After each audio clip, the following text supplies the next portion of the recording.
Yeah, man. We need to. I'm gonna pass that around to a few different programs, man. Coach got me. He got me. Man, we got a great show for you guys today. This is the intro brought to you by the Cobb Football League, providing a high school feeder youth football and cheer program for kids in K through 5th grade in Cobb County, Paulding County, Marietta City, and Roswell City. Go to cobbfootball.com for more information. So yeah, Maceo, I'm glad you were able to get that and talk about that, man. That was important. I needed to get that off my chest. You talked about that, so yeah, I've been holding that for like about 3 years. Yeah. This is our second year doing the show, so yeah, it's about 3 years. About 3 years now, yeah, man. Coach, I feel better now. We're gonna talk to Coach about that. Yeah, I exercised a lot of demons right now, man. Yeah, that was a rough night right now. Yeah, but you was full though. Oh man, let me tell you something. Chick-fil-A was never better. Chick-fil-A was never better. Nothing like free Chick-fil-A. That what made it better. I mean, like all the nuggets, all the chicken tenders. Like you know, what can you do? What can you do? But now I found the strategy behind it. Yeah, man, it's tough. We got a good show for you guys. That's tough, Coach. Oh man, we got our hot topics. We're gonna bring everybody in. We also got an actress in the building, man. Oh yeah, man. She's co-hosting with us today. She took time out from her boulay to come get it in. You said it right. Yeah, man. I mean, hey, they've been hitting you with it all week. I mean, if you get it wrong now, we've been boulaying for about 5 days. Something wrong with you. We've been boulaying. Yeah, man. So we're gonna talk with her in a minute. We bring her on this. See what I'm saying? Yeah. Atlanta has been hit with that. We got our question interview with one of my favorite coaches who allowed me to coach in his program for a little bit. He's my favorite coach now. Now that I was able to tell him how I feel. I like him a little bit now. We're going to talk to Coach Cook in a minute. Get to see how we do it up there in them Kell Longhorns districts, man. It should be. Coach not leaving with that polo either. Oh, no, it's not. I got an t-shirt. You don't know that. You're not leaving with that polo. I got to look at my gear, man. My gear's getting low. I got to go and get some gear up, man. Well, y'all got it. Y'all got it. Got the crush rundown also, man. We're going to do Maceo. You ready to talk some baseball today, man? Hey, man, it's all-star game tonight, man. I'm going to talk home run derby, starters. Yeah, my boy Derek Jeter got married. You got all that in there? Oh, yeah, Derek Jeter finally off the books, man. It took about 25 years. Yeah, man. Nobody lived a life better than that guy there, man. We got That's What I'm Talking About. I got some great stories for you guys to get today. Mine's going to be centered around this Kell Day, man. Kid I used to coach out there in Oregon, man, did pretty good this weekend. We're going to bring him up, and that's what I'm talking about. Did you call to see if we can get a t-shirt? I got to talk to him. You be having one job, man. That's our crushing. We got, we're going to talk to Reece a little bit. I might get a little bit off my chest, and then we're going to recap, see what these interns know today. So, oh, boy. We're going to see. So, stay with us, man. It's The Crush. We'll be right back. You. See Devin? What's up, Devin? Hot topic. Yep. Actually, I was texting with him.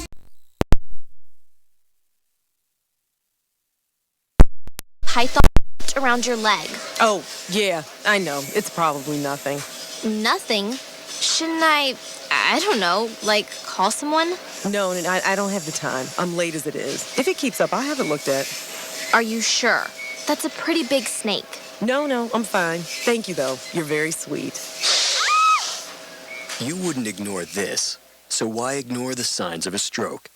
If you or someone you know suddenly experiences numbness of the face, arm, or leg, or sudden trouble speaking, seeing, or walking, don't wait to get help.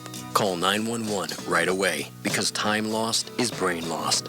To find out more, visit www.strokeassociation.org or call 1-888-4STROKE. This message brought to you by the American Stroke Association and the Ad Council. In 50 feet, turn left. Why are you driving so slowly? After a few drinks, I'm taking it slow. Well, you're not fooling the cop behind you. What? Get ready to pay in .1 miles. Getting pulled over for buzz driving could cost you around $10,000 in fines, legal fees, and increased insurance rates. Nothing kills a buzz like getting pulled over for buzz driving, because buzz driving is drunk driving. Brought to you by the National Highway Traffic Safety Administration and the Ad Council. Vince Lombardi once said that it's hard to be aggressive when you're confused. Some of us think that taking our lives to the next level, both personally and professionally, is a confusing and complicated process. Guess what? It's not, and I can prove it. My book, Truisms, will show you how living your life by rules that are so self-evident and obvious, you'll say, I knew that. This powerful yet short, detailed best bestseller, is on sale right now, under $10. Go to michaelmcfadden.com. That's michaelmcfadden.com, and let truisms help you to the next level. Yo, it's your boy Michael McFadden. If you hear my voice right now, that means you're tuned in to The Crush on Sensation Station Network. Shout out to them Cowboys. Not for real. Maceo EGlaze, what up?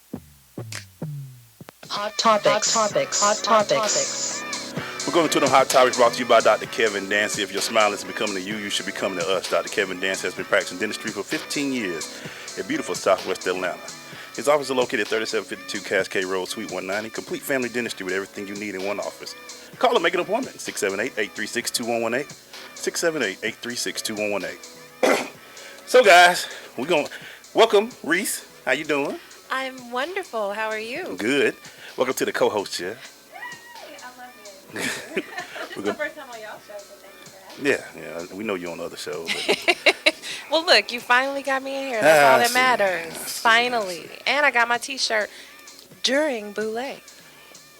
Wasn't that absolutely perfect? Marketing genius. Somebody right here is a marketing genius. He got me my very own pink and green The Crush shirt. Yes. I'm so excited. Well, welcome. Thank you. We also got Coach, man. We're going to bring y'all in for this hot topic before we get to your interview, Coach. And my hot topic is the NFL players did their top 10. We all know Cam was number 1. But I want to go through the rest of them. Number 2 was Brady. Number 3 was J.J. Watt. 4 was Antonio Brown. 5 was Adrian Peterson. 6 was Aaron Rodgers. 7 was Luke Kuechly. 8 was Julio Jones. 9 was Rod Gronkowski. And 10 was everybody's favorite Odell Beckham Jr. Anybody in that list, Maceo, you've been shaking your head that you disagree with? Bogus. Where's Aaron Rodgers? Aaron Rodgers is a top 10 player. Rain, sleet, snow, regardless. And he had a better season than Brady. I don't know why they keep putting Brady that high. Did they not see what Von Miller did to Brady in that playoff game? That's who I'm missing. What about you, Coach? You got anybody? Yeah, Von Miller's the first guy that comes to my mind. Yeah. I mean, that guy is unstoppable when he's at his best, obviously. But without him, they don't win the Super Bowl. Right. So I looked at this list, and you got J.J. I'm like, well, Von is relative. He's really missing off of this list. He's just as dominant. If not. Just as dominant. Because they don't win the Super Bowl without him. At all. And that's why I can understand why he can't get paid. Yeah. Give him his money. What about you, Reece? Anybody while you're over there getting your hair right? Okay. You weren't talking to me, so I was. Yeah, I see you over there. Yeah. I was about to just, Yeah, we know. So, wow. Hey, everybody. So we got that on camera too, Reece. Yeah, right. So, anybody on there that you really just kind of question being a top 10 player? And this is from the players, so since it's from the players, do you think is it better for players? Nah, man, they talk about this all year. In between exchanging jerseys and all that, man, dude, vote me. Because, like, if you base it on that, like, Josh Norman should have been top 10 for the season he had. Right. Come on, nobody had a better season than that guy. Right. Odell Beckham. Still a popularity contest, you think? Well, I mean, he the guy.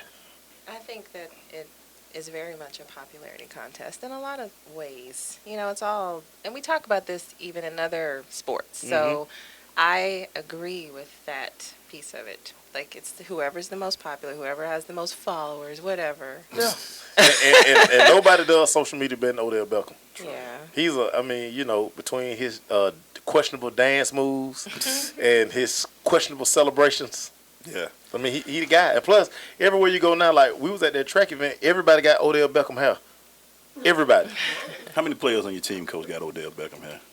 At least 50%. And he says that with such a straight face. It's true. It's minimum. And every day I'm asking him, what did you look at yourself before you came to school? You're supposed to fix your hair before you come to school. You should make it a rule. And they think, well, too many rules, buddy. Yeah. But man, it's epidemic. I guess the question I got for him, the one I stick, is AP still that top 10 player? I don't know. Because I think the offense in Minnesota is moving more toward Teddy Bridgewater. They bring Laquan Treadwell in. Diggs had a good first season. Right. I think they're just moving away from Adrian. And then at running back, he's 30 now? Yeah. And we know about running backs at 30. I mean, he didn't have the type season. I don't remember him breaking like just that run last year. He still is a force, but he's not I don't think top 5 for us. Yeah. What do you think, Coach? He's still ridiculously good, obviously. But there's so many great running backs out there today. Again, Bridgewater's helped his career. He'll probably play a lot longer because of that. He'll take a lot of pressure off of him and the other weapons around him. But he's still pretty gifted. I mean, it's hard to even. I don't watch NFL that much because I'm usually in the coach's office on Sunday night on my business. Yes, Lord. I do catch a little bit of the blurbs, right before I go to sleep on a Sunday night of who did well. But there's not that many running backs out there that I can think of off the top of my head that are up there with him. I mean, there's a good crop of young guys, come like the kid that plays for the Falcons, the Freeman guy. Yeah. They're different styles, of course, but he's been a good player for a long time, and I think I'd say 3 to 5 years left, probably. Wow. I hope he can finish in Minnesota because that's where he's always been. But yeah. Reece, anybody else tell that you're a football guy, football girl? Am I a football girl? Yeah, I like all sports. Who do you look at that say that's a great player? Besides, is it Cam is number one? I think he. Well, I'm from Southwest Atlanta, so yeah, I'm a Cam fan. Not because he's North Carolina, because he's from here. That's why. And he's great.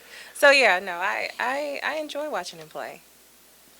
So I don't really have like one that stands out to me more than him right now. But, there are a lot of great players out there. Don't get me wrong, and I'm just not trying to pick anybody specific other than that person, just because that came to mind. He the guy. So Max, this Maceo heard the receiver back in the day. You got Brown at 4, Jones at 8, Beckham at 10. I think that's about right. Antonio Brown is the truth. At 5'10", doing what he does. What he does for, dude, 147 catches. That's ridiculous. Crazy. Is that counting practice too? Yeah, and he getting he getting the ball. Yeah, he's getting the double. Like Martavis Bryant, okay, some of the other guys. No. You know Antonio Brown gonna get the ball because Ben was hurt some last year. Yeah, and he was the number one target. Listen, Vic couldn't get him the ball, and that's what got Vic back to the bench. Like, how can't you get 84 the ball? Yeah. Like, I used to love watching Vic. Oh, I used to. You used to love him. Yeah. I used to love watching. Like, he used to get me so excited. Like, you go to the, watch him, and it's just like he's just doing all this extra stuff that everybody else wasn't doing, like just keeping the ball and going. I mean, it was just. He drove me crazy as a coach. Oh, yeah, he was electric. But he was an awesome player. Like, before all that craziness, he was just on fire. Come on. That was our hot topic brought to you by Dr. Kevin Dancy. Call and make an appointment, 678-836-2118. When we come back, man, we're going to our crushing interview with Coach Derek Cook. Stay with us.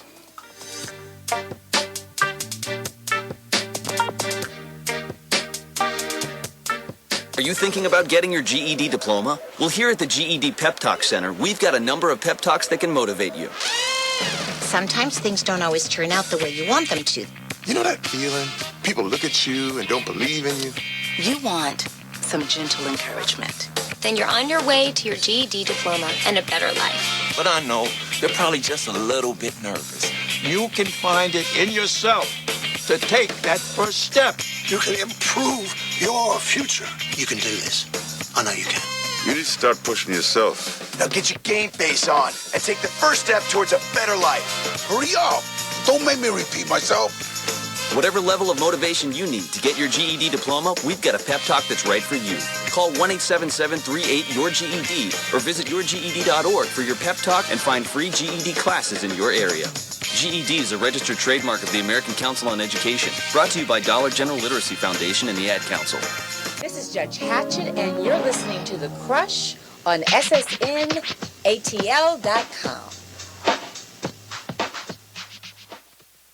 Green light. Hey girl. School zone. I'm getting hungry. Car changing lanes. You want to meet me for pizza? Stop sign. Intersection clear. Yeah, street. Pizza sounds good. Ballin Street? Girl in Street! It's hard to concentrate on two things at once, like texting and driving. Stop the text, stop the wrecks. How will you stop texting and driving? Tell us at stoptextstopwrecks.org. Brought to you by the National Highway Traffic Safety Administration and the Ad Council. What's up? It's Garrison Hurst, University of Georgia. You're listening to The Crush on Sensation Station Network. Go Dogs.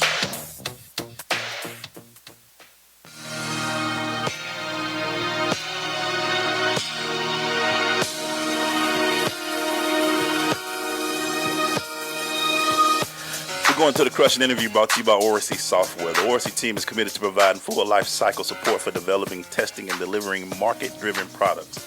Oracy's motto is when a customer engages one of us, they engage all of us. Go to Oracy, ORASI.com for more information. Maceo, please introduce our guest today, Hey, sir. man. After I got off my chest, I feel real good about this guy, man. The Kell football program is in great hands because Derek Cook is one of the best that we have in the state. He done carved out a nice little niche over there. What's y'all, Kennesaw? Marietta. Yeah. Coach Derek Cook to the microphone. How you doing today, Coach? I'm great, man. How are you doing? Thanks for having me. Coach, I feel better now after we had our pre-show talk, Coach. I'm glad y'all talk, Coach. I feel a whole lot better. I was harboring a lot of animosity towards you, It Coach. seemed like you've been carrying that. I've been for carrying that years. for years, Coach. I have. I was glad to be a part of that. Wow. And I was also glad to be a part of helping you get that off your chest. Yeah, I appreciate that, Coach. It's healing. And the Chick-fil-A was. Now I know your tactics. So let me ask this, Coach, as a vested interest guy of Kell, how is the Kell program right now? It's as strong as ever, maybe stronger than it has ever been. Wow. We've got a great senior class this year. 25 guys have made the journey this far. It could be 24 after tomorrow. It could be 23. We could gain 2. I don't know. It just depends on the climate, and I don't mean the weather. It just, the senior class this year is kind of driving the bus, and that's how you want it to be. The coaches are there, and we're doing our thing, but it is a senior-driven team this year, and that is very refreshing. Wow. Our junior program is great. Our rising 8th graders have won 2 championships in a row. The rising 7th grade team has won 3 championships in a row. The incoming 9th graders have had great success. Across the board, we've had tremendous success. And I think the key was, again, starting the youth program that went all the way down to kindergarten on our campus. So our varsity coaches can support any grade level at any given night that we want to walk out there and do that. And just the development of the kids over the course of time is we're reaping those benefits now. Coach, you kind of tapped on the first thing I want to talk about, community involvement in the program. How important is that to build a strong program like you have at Kell? Tremendous. Between that facet of your program and your administration at your school, I believe those are the 2 most vital components that you got to have to success.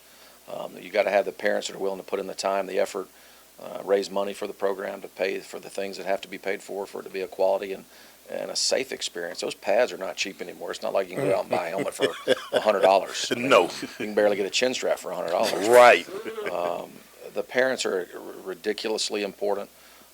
It's a delicate balance between the coaches and the parents because it's got to be that type of relationship where they understand that they have boundaries and we have boundaries with their kids in terms of time and language and all kinds of stuff there too. So it's an ongoing situation with those people to keep them, I don't want to say happy, that's not really the right word, but if their child is going home every night in that car ride on the way home or at the dinner table and they're saying positive things about their experience to their parents, that's going to solve 99% of any parental issues that may ever arise. Wow. And if those parents aren't calling your administrators to complain about your coaches, then that solves the other end of that equation. So if you can kind of keep the child happy, and it's not necessarily playing time, and that's a big part of it, or it can be, but they've got to understand that playing time is earned. It is not given based on who their parent is or what their parent does financially or volunteering, or if their dad's the principal. It is based strictly on your execution of what you're asked to do on a day-to-day basis. So I think those are very important facets of the program. So, Kell's relatively young. I think 2001 it was first started. Something like I think it was 2002. You're close. 2002. So to gain some of the success, I mean, we're going on, 10 years to playoffs, if I'm not mistaken, overall? We were in 05, and then when I took the job in 08, we made the playoffs every year since then. Correct. So going on 9 years, what do you, outside the community, what else do you give that to get that such a young program to be that successful? Because there's program's been 30, 40 years. He made the playoff 9 times.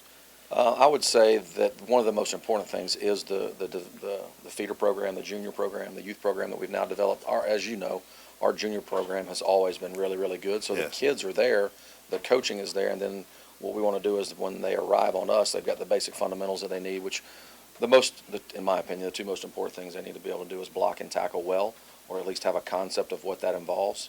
And once they can kind of get that under their wing, they can kind of move forward and learn some other skills and branch out. But if they can't block and tackle, it's going to be hard for us to do anything, even have a practice. So those two things are extremely important. Beyond that, you got to have continuity on your coaching staff. We've had a pretty good job of that at the high school level. We've got great facilities. We've done a good job through the administration and through Cobb County of growing our facilities over the year. Whether it's sheds to store better equipment or whether it's turf that the county did some years ago, or even if it's the victory bell that we've added, a kind of a tradition thing where anytime we win a game, you get to ring the victory bell, and whether all those different things kind of add to the experience and kind of help the kids enjoy the experience. Extra Cobb County. Just extra in Cobb County. Coach. I'm gonna feel bad about this. How coming from like where we coach in a city where like we have to get on a bus to go to your home game, how important is it having your own stadium on your campus? On Friday night, you don't have to worry about gathering the kids. You can get pregame meal. You can go to your field house and you can go straight to the field. How vital is that for your program? I'm going to throw out a stat that will probably say enough for it. When we took the job in 2008, we have only lost 3 home games in the regular season since 2008. They answered the question right there. We established that was an important part of who we were going to become, was we were not going to lose at home. And if you can get the home playoff games, then very obviously very important. That's a big deal because you're used to playing in that environment, and then if you're accustomed to winning at home, it gives you just that much more confidence, regardless of the opponent at times. And we talked about it right before we got on the show. Is that team that you were a part of was ridiculously gifted athletically and probably physically superior to us, but we had confidence at home and we caught some breaks and we lulled y'all to sleep with Chick-fil-A. And the rest is history. But I really don't know even what it would be like to have to play your home game off campus. I've never had to do that, so I really can't even relate to it, but I do know that it is a significant advantage to have a field on your campus where your kids are at every day. It's a comfort level. And we just getting started, people. Maceo's face looks different now.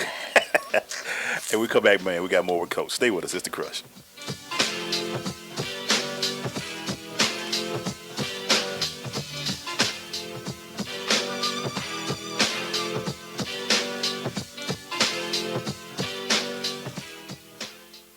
Did you know that Lions Clubs International has been collecting used eyeglasses for years? Lions members take the donated glasses, classify them by prescription, and redistribute them to needy people all over the world. Each year, over 1 million pairs of eyeglasses are given to those who may not be able to afford proper eye care. Take a look around your house. I'm sure you'll find at least one pair of glasses that no longer fits your prescription. Someone, somewhere, can use those glasses. Lions Clubs everywhere urge you to take the time to find your old glasses and then take them to the convenient drop-off sites in your community. This message brought to you by Lions Clubs International. You do your thing, all right? Don't be nervous, okay? It's easy. I'm just here so I won't get fined. I say that to say this. If you wouldn't have did what you would have did, then we wouldn't have been where we was at to get what we got. That just don't make no sense, dog. It's The Crush on SSNATL.com. Coming to Tampa Bay, I said we want to win a Super Bowl, and I believe we will. From IamSecond.com. We came close, but never really did win that championship. Former NFL head coach Tony Dungy. At the end of my 6th year, I was fired, and it was one of the biggest disappointments of my life. Next year, I'm in Indianapolis, get to the playoffs, but get knocked out again. And for the next couple of years, it's the same thing. Everyone is saying Colts are never going to win one. And I did wonder, why didn't it pan out the way I thought it would? But I determined that I had to have Christ first, and that everything else came below that, including my own desires. The next year, that ended up being our year to go to the Super Bowl and win it. And it was a wonderful feeling. Every decision I make, I'm going to make it through the lens of Jesus Christ, and He'd guide us to that ultimate victory. I'm Tony Dungy, and I am second. Green light. Hey girl, school zone. I'm getting hungry.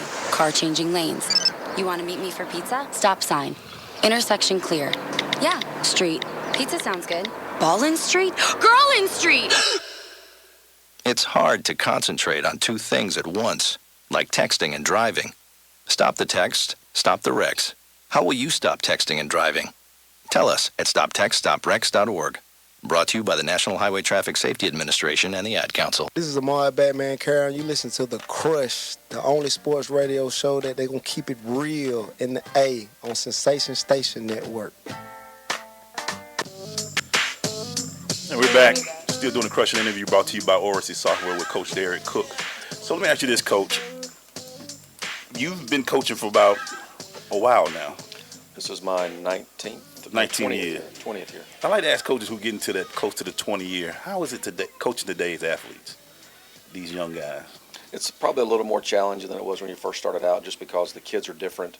They have a different level of, I don't want to say respect, I don't know if that's the right word or not, but you just can't say things to kids now that you used to be able to say, whether it's a byproduct of society or it's hard to really put your finger on. You're not the first person that ever asked me that, quite obviously, but it is definitely different. I know that obviously when the three of us played, probably around the same time, your coach could just about read you the riot act. He could almost hurt you and get away with it. I mean, he could put his hands on you. He could talk to you any way he wanted to. Nothing like that nice tug of that face mask. Yeah, didn't have to give you water. Now I'm not saying the players have a little more leverage, but there's just a different expectation of how coaches can treat players now, and I'm fine with it. I've had my moments where I've approached that line and maybe even taken a step or two across it. But I think the key is that at the end of the day, no matter how that situation ends up, the kid has to go home knowing that you love him and you care about him and what he's going to become later on down the line, and they understand that we're a family, and so we're going to have those family type disagreements, just like a father and a son are going to have. And they got to understand when they get in that car and they go home that they may have been at fault, and coach probably didn't act like that because I was innocent, And I'm not. Coaches, I've had to apologize numerous times to kids for things I've said. I call it nothing like throwing your arm and saying, "Look, man." It sounds like it now. No, but I know growing up, I know a lot of guys that considered their coaches like fathers. So it's interesting to hear that somewhat of that dynamic has changed to what you were explaining just now. And how do you feel like you can fix that, though, like other than like hoping that they feel that way when you leave? You try to teach them that the interactions are not personal, they're professional, that it is a function of my responsibility as a coach to teach you the things you need to know to be successful, whether it's on the field, in the weight room, in the hallway, maybe you've got your pants hanging down too low, or maybe you're saying things to girls in the hallway you shouldn't be saying, or you're touching a girl in the hallway you shouldn't be. If her dad was standing right here, would you be trying to touch her like that? Probably not. He's not here, so I'm here for her. So there's just different things that you got to do to help them understand that you're with them, you're on their side. Some of them you never reach. Some of them they constantly think you're against them, and that's sad because they're going to go through their whole life like that. The people that are trying to help them the most, they're going to see as almost like the enemy of them. And I make this analogy to kids all the time. It's like you go to the mall and you're in a hurry and you're shopping, and somebody's in front of you and they're walking and you're trying to pass them, and they move over and you can't pass them, and then you move over again. It's like really irritating, and you're like, some of those kids don't realize that they are both of those people at the same time. They can't get out of their own way to pass themselves and go get something done because this person right here who is actually them too, they don't even know it's them, is in their way. And it's tragic because there's no telling how many kids we've come across in the years that we've been coaching or been around them that sadly they don't get it until it's too late in some cases. And some of them get it right now. Don't get me wrong. There's a bunch of them that get it right now. And those are the ones that it's sad because you only get, like, say, the 100% of my time in a day, I get to spend 20% of the time with those kids that are doing it right always, and 80% of that time is spent on the kid that you're trying to get to do it right. And I don't mean block tackle. I mean act right, be on time, be respectful, give best effort, those kind of things that some kids don't understand the benefit of that, the work ethic they will build through that, which will carry them through their lives, as opposed to cutting a corner and thinking that's how it's going to get done. Yeah, because I think we see that translate in once they get in the NFL and places like that. Those ones that really never got it, you can tell by their behavior as adults. So it's pretty sad because a lot of them do start out very young playing. Yeah. But then you do, I guess, have some that start out later in life. Do you think that the ones that started earlier get it better, or have you just not I've never even thought of it in that term. I think more it's about, like, you'll see those guys in the NFL that kind of come out of nowhere, I guess you'd say, like they weren't 5-star kids, they didn't play at the SEC. That late bloomer. Yeah, and then all of a sudden, but they also work their way into that role in the NFL where they've just outworked the guy that maybe was a 5-star who was lazy. Oh, yeah. And the adage is very true. Hard work beat talent when the talent don't work hard. See it every day. Yeah. So, Coach, we talk this recruiting piece. How out of hand do you feel like recruiting has got with the verbal commitments, the hats? I gotta make this announcement. How out of hand do you think it has gotten? It's a show. It is. I don't say it's attention seeking, but it's become a very high profile situation for those kids. It's kind of like, and I get it to a certain extent. It is their last chance to do something like that. It's really their only chance to do that. So there's a lot of work that goes into that day for them and their families. It's very exciting, and they're doing it when they're those major recruits and they're picking between big time schools. You don't see the kid going out there that's that's good. picking between a couple of JUCOs and because I look at like the kid out at the opening. He pulls up in a Lamborghini with the Florida State emblem on the side. I'm like, okay, recruiting violation, right? Coach. So that's I'm like it. So. I know Bleacher Report. Somebody had to okay, who had the Lamborghini? Yeah. Who went and got the stickers to put on this for him to pull up and jump out the car with a Florida State flag? Come on, dude. That's too much. And because the thing is, what if this kid don't perform? And that's what we don't get with a lot of these kids. Like, you still got to go play in college. Oh, yeah. You might not pan out. Yep, that guy that also signed as a linebacker. Maybe this guy. I'm just being hypothetical here. That kid that also didn't do that big hype signing thing. He's coming in maybe more hungry than the guy who did. Right, and with the chip on his shoulder. And he's outworking you. Yeah. And you never know how that's going to work out. If, like you said, that hard work is the equalizer. And then coming back to your hometown as a 5-star, like, man, why you ain't playing? See what happened. Man, we'll be right back. Stay with us.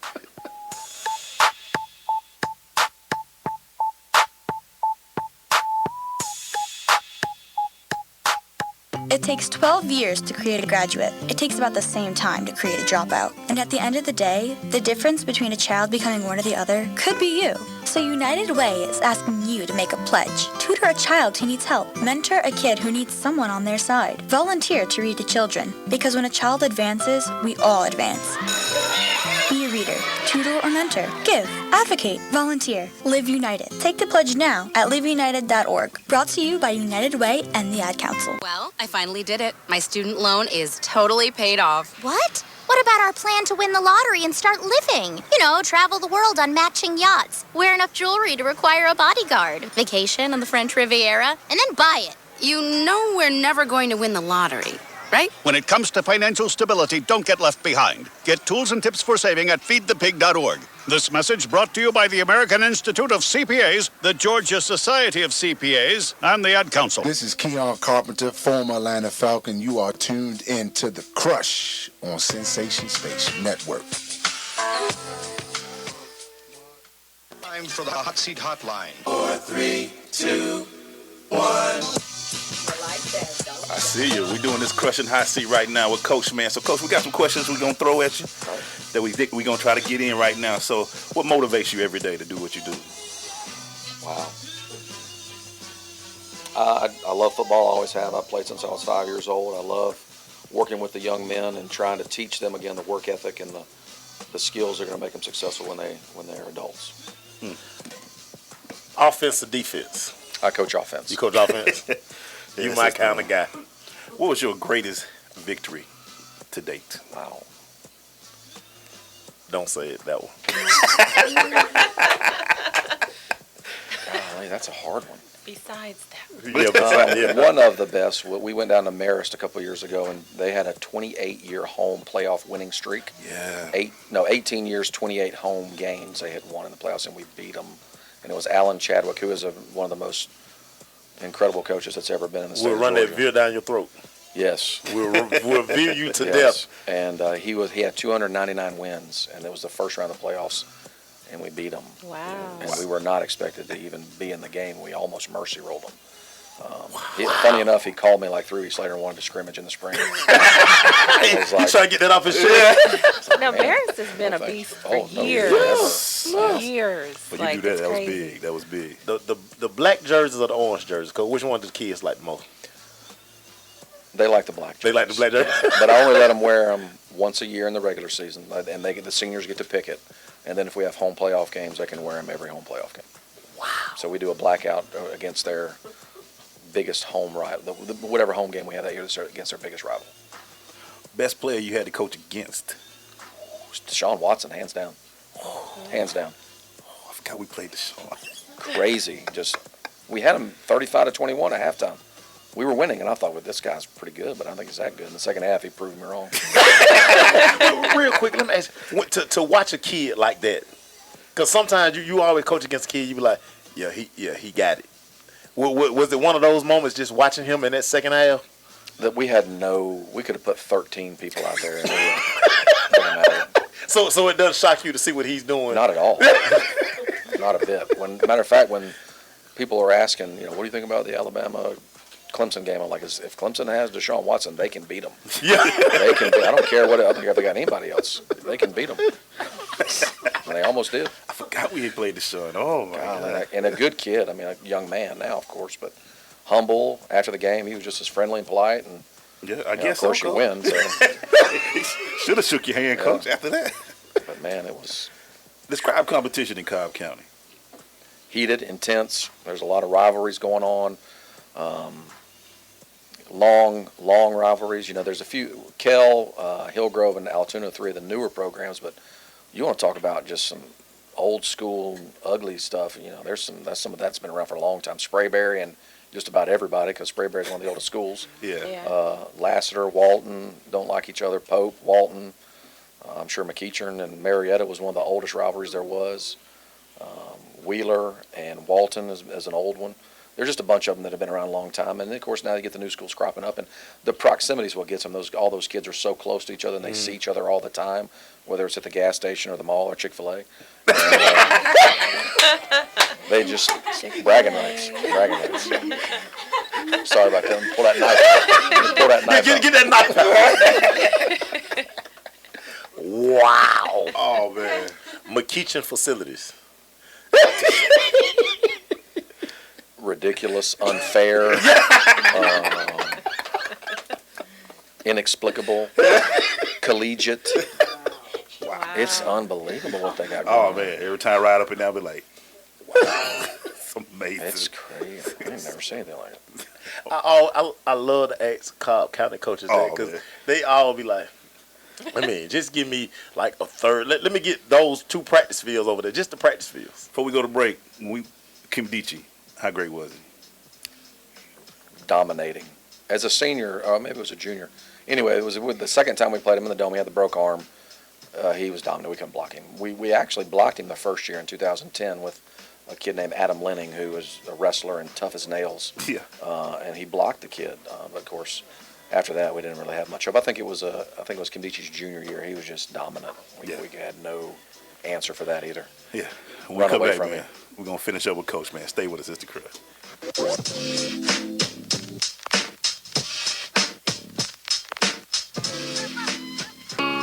Come to Tampa Bay. I said we want to win a Super Bowl, and I believe we will. From IamSecond.com. We came close, but never really did win that championship. Former NFL head coach Tony Dungy. At the end of my 6th year, I was fired, and it was one of the biggest disappointments of my life. Next year, I'm in Indianapolis, get to the playoffs, but get knocked out again. And for the next couple of years, it's the same thing. Everyone is saying Colts are never going to win one. And I did wonder, why didn't it pan out the way I thought it would? But I determined that I had to have Christ first, and that everything else came below that, including my own desires. The next year, that ended up being our year to go to the Super Bowl and win it. And it was a wonderful feeling. Every decision I make, I'm going to make it through the lens of Jesus Christ. And He'd guide us to that ultimate victory. I'm Tony Dungy, and I am second. Hey, Crush fans, I'm Taisha Fernandez. You're listening to The Crush on Sensation Station Network. Green light. Hey girl, school zone. I'm getting hungry. Car changing lanes. You want to meet me for pizza? Stop sign. Intersection clear. Yeah, street. Pizza sounds good. Ball in street? Girl in street! It's hard to concentrate on two things at once, like texting and driving. Stop the text, stop the wrecks. How will you stop texting and driving? Tell us at stoptextstopwrecks.org. Brought to you by the National Highway Traffic Safety Administration and the Ad Council. Abraham Lincoln, the 16th President of our United States. Most people know him as a man of great wisdom and vision. What many don't realize, however, is that when it came to finding late-model sedans at government auctions, or even looking up a zip code, Mr. Lincoln's wisdom was sadly lacking. In fact, the citizens of that day knew it best not to even ask. Fortunately, now there's firstgov.gov, the official place to turn when you need information about federal, state, and local government. Whether it's how to get a student loan, renew your passport, or even apply for a small business loan. All three of which, as numerous historians have noted, were remarkably absent from Lincoln's Gettysburg Address. So go to firstgov.gov. Who knows? If Abe had it in his day, he could have checked out an auction and traded that drafty log cabin for a nice condo on Maui. Firstgov.gov, a monumental source of useful information. This is Akeem Dent, linebacker of the Houston Texans. You are listening to The Crush on the Sensation Station Network.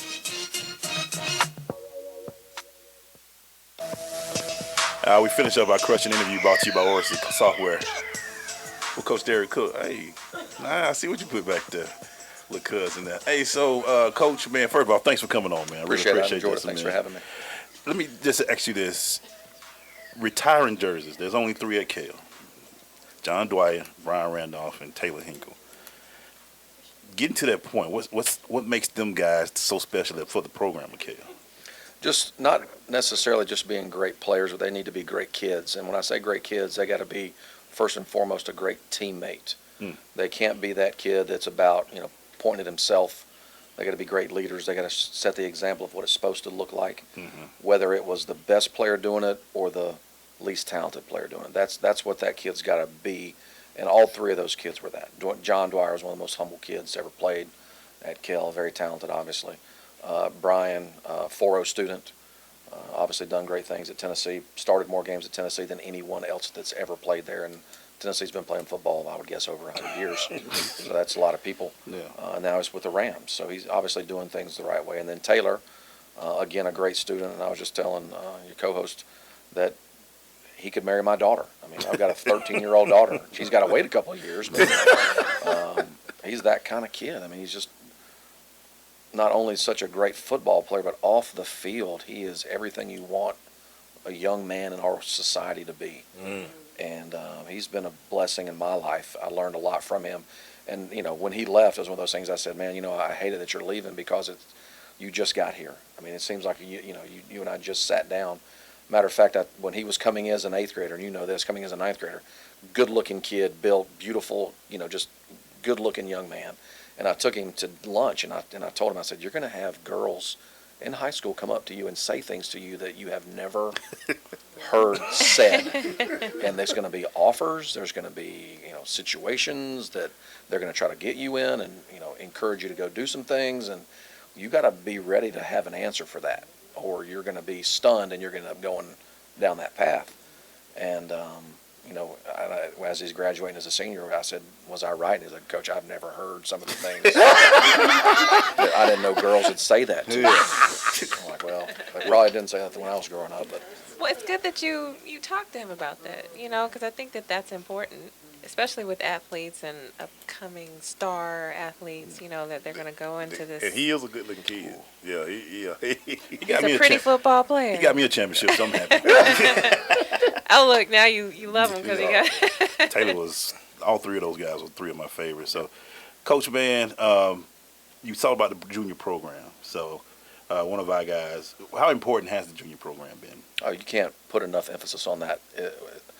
When our practice is over at 6:30, I will mingle in the 6th, 7th, and 8th grade practice for a while, And I will look at things, and I will see things that I really like, and I may see something I don't like, and I will address that, not in front of the kids, because I don't want to take away from their coaches their credibility. So we'll talk to that with coaches, and I'll go to a lot of the games on Saturdays.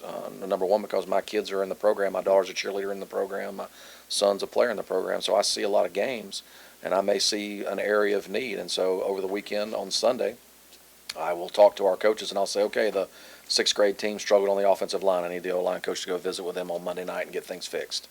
And so it's just that the ability to have all of that right in front of you is tremendous. And then I can walk to the backfields, and I can see 5th grade to kindergarten, and the same thing happens. I mean, I can see all those things that they need to get better at, and throw my varsity coaches out there and, make suggestions on how to get their kids to play better. Last thing for me, Coach. You got a good quarterback in Lampley who's getting a lot of attention. What kind of season you expecting from him? I don't want John to try to do anything outside of what he's already done. I don't think he needs to try to take the team on his back and do it on his own. He just needs to be a role player and do the things that we need him to do, which is find the open receiver, put the ball in his belly, take care of the football. Let's not try to do too much with it, whether it's with our feet or with our arm. The thing that John, his greatest advantage is his arm strength, which can also be his greatest detriment because he has so much confidence in I think I can make that throw. that he tries to put it in a window the size of a quarter, and you just can't do that all the time. So we got a call real quick. Yeah. Hey, caller, what's your question on?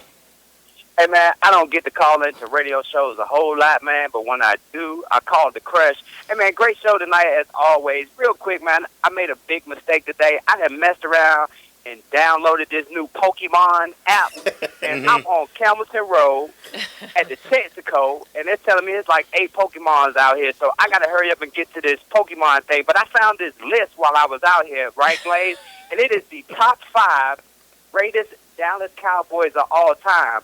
Oh, this is going to be good. Maceo's top 5 Dallas Cowboys of all time. Coming in at number 5, kicker Raphael Stepien at number 5. Very good kicker.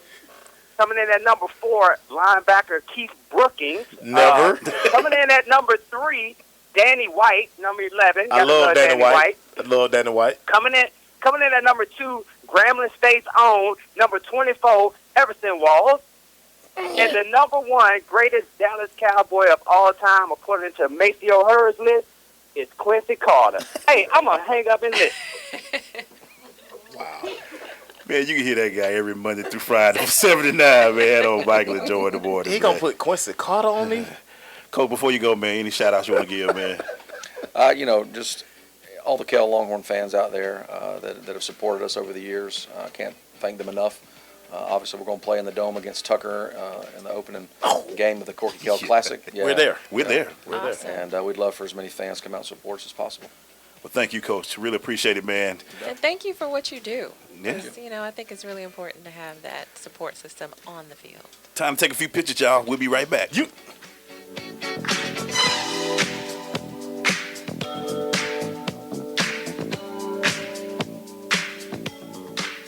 Coming to you live from Sensation Station. Listen to The Crush, get a rush. Live with Stacey Harris, the best radio station online. Peace. Roll Tide. Did you know volunteering can be fun? Community service is for everyone. Young people, families, men, women. As a volunteer, you'll help your community and gain valuable skills. Network with others. Energize your life. Make an impact and have fun. Get in step with your community. Volunteer. Visit www.lionsclubs.org. Mom, Dad, guess what? Now you're always talking to me about not doing drugs like pot and ecstasy and cocaine, how they're dangerous and illegal. Well, you don't have to worry anymore. My friends and I have found a much better way to get high. And you'll be happy to know it's not even illegal. Nice, huh? Want to know what we're doing? All right, I'll tell you. We use cough medicine. Seriously, the stuff in the medicine cabinet. You didn't notice it was missing? Oh, well, I guess lucky for me then. Last year, more than 2 million teens risked blackouts, seizures, even comas, intentionally abusing ordinary cough medicine, the kind in virtually every home in America. Never heard of it? Bet your kids have. And it's got to be safe, because it's medicine, right? When you talk to your kids about drugs, make sure you start with the ones in the medicine cabinet. Need help getting the conversation started? Go to drugfree.org. A message from the Partnership for a Drug-Free America. Green light. Hey girl, school zone. I'm getting hungry. Car changing lanes. You want to meet me for pizza? Stop sign. Intersection clear. Yeah, street. Pizza sounds good. Ballin Street? Girlin Street! It's hard to concentrate on two things at once, like texting and driving. Stop the text, stop the wrecks. How will you stop texting and driving? Tell us at stoptextstoprex.org. Brought to you by the National Highway Traffic Safety Administration and the Ad Council. Abraham Lincoln, the 16th President of our United States. Most people know him as a man of great wisdom and vision. What many don't realize, however, is that when it came to finding late-model sedans at government auctions, or even looking up a zip code, Mr. Lincoln's wisdom was sadly lacking. In fact, the citizens of that day knew it best not to even ask. Fortunately, now there's firstgov.gov, the official place to turn when you need information about federal, state, and local government. Whether it's how to get a student loan, renew your passport, or even apply for a small business loan. All three of which, as numerous historians have noted, were remarkably absent from Lincoln's Gettysburg Address. So go to firstgov.gov. Who knows? If Abe had it in his day, he could have checked out an auction and traded that drafty log cabin for a nice condo on Maui. Firstgov.gov, a monumental source of useful information. I am an American soldier. I'm a warrior and a member of a team. I serve the people of the United States and live the Army values. I will always place mission first. I will never accept defeat. I will never accept defeat. I will never quit. I will never leave a fallen comrade. I am disciplined. I am disciplined. Physically and mentally tough. Trained and proficient in my warrior tasks and drills. I always maintain my arms, my equipment, and myself.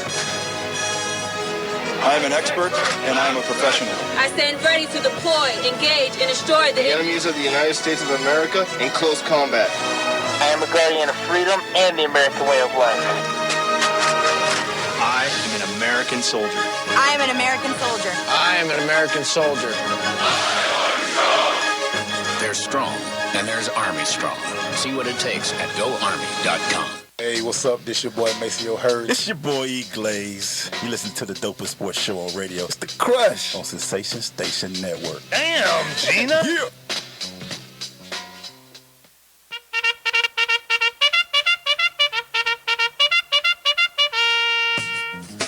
Going to the Crush Rundown, brought to you by Parish Capital. At Parish Capital, we can help you achieve your financial goals by providing high-quality advisory services and making smart investment decisions. Go to Parish Capital. That's PARRISH Capital with an A.com for more information. You want to start off, Maceo? Of course I'll start off, sir. What you got, man? Man, Bleacher Report is, they have the Mike Vick documentary out. Oh, man. I thought it was going to be like one, entire documentary. Yeah. They doing it like in pieces, like 10-minute pieces. Like, dude, give us the whole thing. You know they trying to do it like gonna get a little bit here. No, but it's like 10 minutes. Like I need all of it. Yeah. Where did you say that is? Where? On BleacherReport.com. Yeah. Yeah. They trying to keep you coming back. That's but the thing is, like you're starting out like the first one, like give us his whole childhood. They skipped from like quick him at the park, him in high school, talking about Ronald Curry, then him and Donovan McNabb. I'm like, dude. Like, let's get to the meat and potatoes of this thing, man. Yep. So, man, yeah, man. Him at the park. Yeah, him at the park. All right. Right. We don't want to know about that. Don't nobody care nothing about that. Right. Look at all ATL talk right now. Shout it. You know this. Last Friday, me and Maceo attended the Atlanta Dream versus the Dallas Wings. And during that night, the Dream did win overtime, but Angel McCoughtry hit a triple-double. Messed around and got a triple-double. 27, 10, and 10. She's only the 5th WNBA player to do that in the season. And the Dream won 95-90. So shout out to Angel. She also won Player of the Week because of that performance. Very this was deserving. Last Friday? Yeah. Wasn't it AKA It was night? it was AKA night. I was not there. I was at the mayor's reception for us, but I hear that was a really good game because you had a lot of pink and green there. Very much so.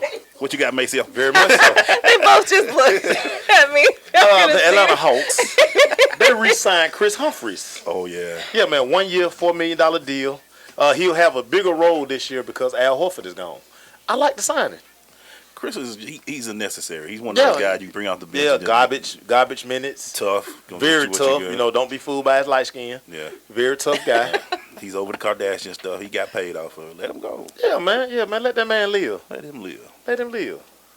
Interesting. He looked terrible on TV, but, that's besides the point. Yeah, he wasn't good for that show. I don't know how I feel about the light skin joke.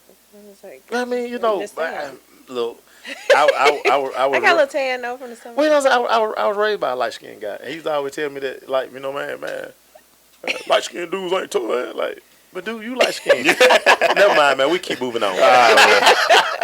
Larry Brown has resigned from SMU. Boy, that's a rough time. After they said they weren't gonna give you no extra money, bro. He didn't deserve it. He didn't, because Larry brings problems. Everywhere Larry Brown has been, especially in college, the school has been on probation. Yeah. He about that life. And then he want extra money for what? To get us back on probation? Dude, he is about that life. As somebody takes their Snapchat right here. What you got, Mace? Hey, man, SEC Media Days, going on. This is the first time since 2004 that Steve Spurrier was not a part of SEC Media Days. So, Steve was always known for his quotes and just all that. He gonna get up under somebody's skin. A bunch of boring guys at SEC Media Day. And, of course, everybody's waiting on Kurt Saban. They're waiting on that guy. He was there. When he coming today? Tomorrow? Tomorrow. The king will be there tomorrow. He got to get his own day. He needs his own day. Yeah, the king. King of college football. Good Lord. Whatever. Allison Felix will not be competing for the 2 and the 4. She lost this weekend in the 200 finals. She came in 4th place. She had a lot of injuries. She will be competing in the 4, probably the 4x4, and maybe the 4x1, depending if they get her to that team. But overall, she will not be going for it. I'm kind of disappointed because I wanted to see her do it. Because, there hasn't been a woman that done it in a while. Yeah. Michael Johnson was the last one to do it in the 2 and the 4. Yeah. So I was looking forward to it, but that girl from Oregon was running pretty well again. Yeah. She can run. She can get somewhere, and her hair be flowing. What you got, man? She be getting somewhere. Hey, man, Joey Bosa still hasn't signed his rookie deal. Like, dude, what are you doing? Like, the money is slotted. Like, you're not going to get a dime more. Trying to get. I don't know. They can't give you nothing extra. Dude, all you're going to get is $11.4 million. That's it. Blame your NFLPA. They ain't giving you no more extra money, man. They not giving you no more money. Blame Jamarcus Russell. Blame that guy. Jamarcus like, what I do? I'm trying to get back in the league, man. I play for free. I told you. Not sipping on that scissor. Okay, I got represent for the ladies. What about Serena and Venus? He missed and yesterday. my sister. We'll be right back. Yep.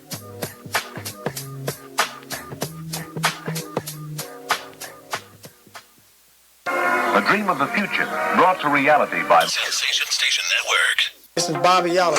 This is Judge Hatchett. Lamar Batman Kell. This is Teddy Parrish. This is Keon Carpenter, former Atlanta Falcon. You are tuned into The Crush on Sensation Station Network.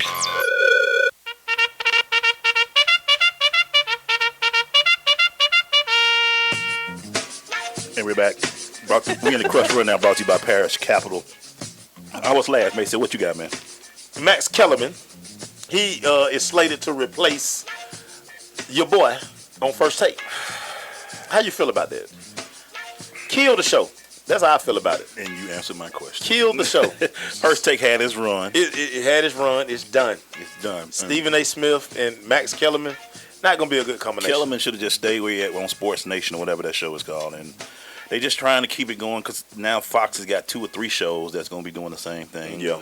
They bring Shannon Sharp, and they still got Shannon Sharp on Fox now? He going to be with Skip over there. Oh, that's Skip's guy. That's gonna be must see TV right there for at least 2 months. Yeah, then you gonna get tired of hearing Shannon Sharp talk. You be like, why he still spitting on man? Right Shout out to Savannah State. Hey, Jared Jack is now with the Atlanta Hawks. Man, he signed a 1-year minimum contract with the Hawks. I like that as a backup point guard. Very much so, man. Come back home. You can always come home. Yeah. So now we got Jared and we got Dwight. Got a whole lot of home people here, man. Yeah, man. Yeah. Do you like the team now? I'm still the same way as last year. It haven't made me go up or down. I mean, As much as I love Al started shooting too many 15 to 20 footers for me, man. So I was not liking it. And we'll see what Dwight do, man. So the team, nothing's moved me right now. So I can't. Maybe they'll get their We'll see what thing happens. back. Yeah. We'll see what happens. What you got, Mason? Hey, man, Boston Celtics point guard Isaiah Thomas says he was starstruck when he met Tom Brady last week at the Kevin Durant meetings. He said he couldn't take his eyes off Tom Brady. Thomas, that He guy. couldn't take his eyes off. Say he could not take his eyes off Tom Brady. He said something about Tom Brady hitting the room that was mesmerizing. Mesmerizing. Did you else hear what he said? I don't. She is tripping right now. You heard what else he told him? What else did he say? The next year when I'm a free agent, you gonna have to bag up the brink truck. He said, I'm getting some of this money. I skipped that part right there because he not gonna get that kind of money. He not gonna get You don't that think he kind get of that money. type? Isaiah Thomas? Yeah. No. You don't think he get 15 a year? No. He's a 5'9", very good point guard. He's not gonna get $15 million. You might well blame Mozgov. He got everybody thinking they about to get paid, man. Everybody. You're a 5'9" point guard. Mozgov is at least 6'9". We talked about it a little bit earlier, man. The captain is off the market, man. Derek Jeter. Derek Jeter. He married his longtime girlfriend, Hannah Davis. I think that's awesome. He had her when he was dating her when she was like 18, Man. fresh out of high school. Have you just seen Derek Jeter's list of who he's dated?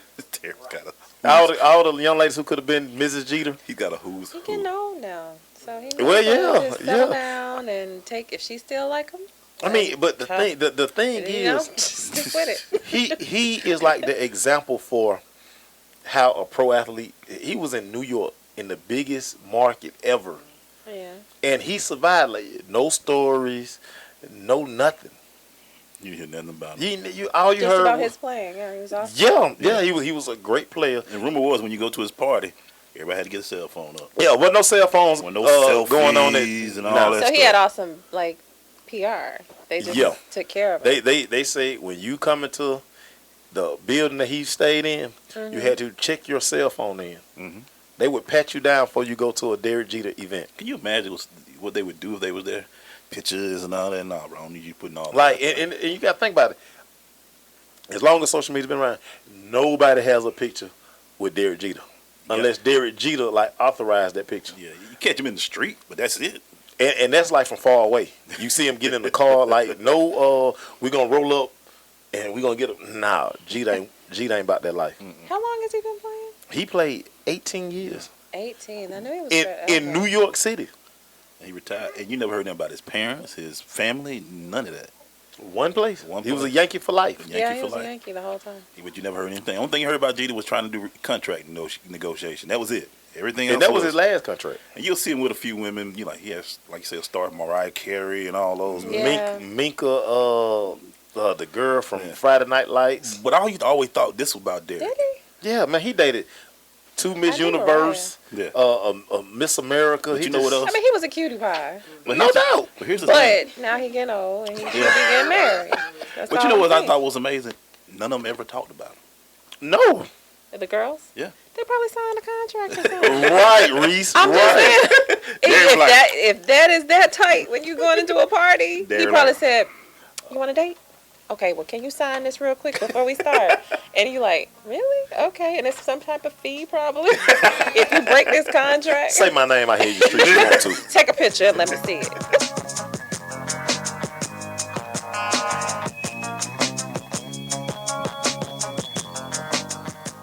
This is Teddy Parrish, and you're listening to The Crush on SSNATL.com.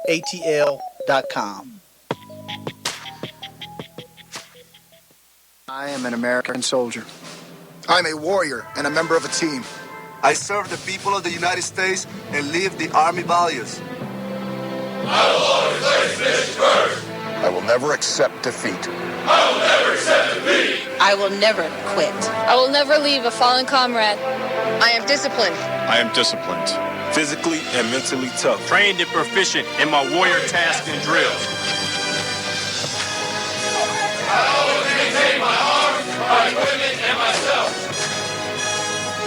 I am an expert and I am a professional. I stand ready to deploy, engage, and destroy the Enemies of the United States of America in close combat.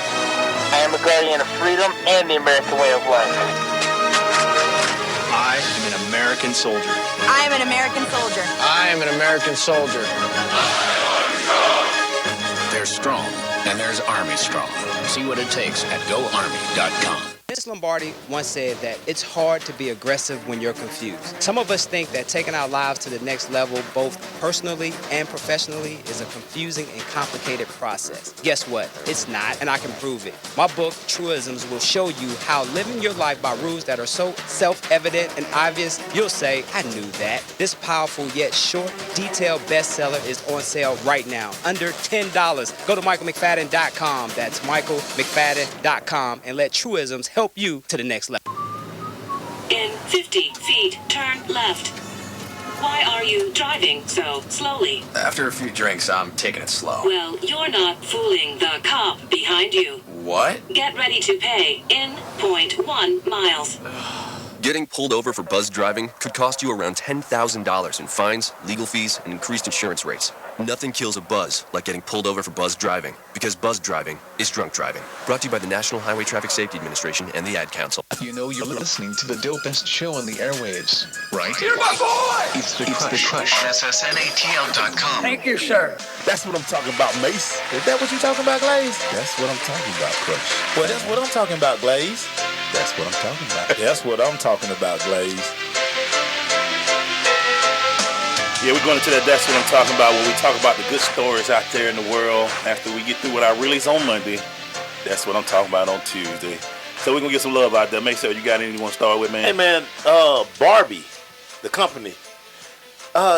Gabby Douglas, she got her own Barbie doll, man. Yes. That is very dope. It's amazing. Barbie don't usually show love like that, man. They've been doing better lately. Yeah, not really. I mean, Reece. just lately. Just lately. But I mean, we got light skin Barbie dolls. I didn't have that when I was growing up. Oh, well, hey. I used to have to get the because they were closer to my. Wow. So, Barbie, that's what I'm talking about, man. What's up, Gabby Douglas? Gabby Douglas. I told y'all earlier today I was going to give some congrats out, but congratulations to UGA Junior. She all on the mic. I'm sorry. And Kell High School alum Kendall Williams, as she finished third in the Olympic trials in the heptathlon, and she will be going to Rio this summer. The thing about her, she's the first person who has made it to the Olympics from college in the heptathlon since Jackie Joyner Kersey. Wow. Oh, that's awesome. Wow. What you got, Mace? Hey, man, shout out to Skylar Diggins. We had the pleasure to sit down and chop it up with on... Talk to your story, man. Talk to your story, man. We'll get to my story later. But, yeah, man, you know, she just wrote a book. Yep. How Skylar does middle school. And what the book does, she talks about her life and how everybody thinks she had just this great rag to riches story. But she talked about, like, her real struggle, you know, from when her parents separated to... The grind that she had, you know, everybody thinks like, oh, I just arrived here. Yeah. No, she struggled. Yeah. And it's a phenomenal book, man. I suggest it for a lot of you people, man. And we was at the game Friday. She has star power. She has it.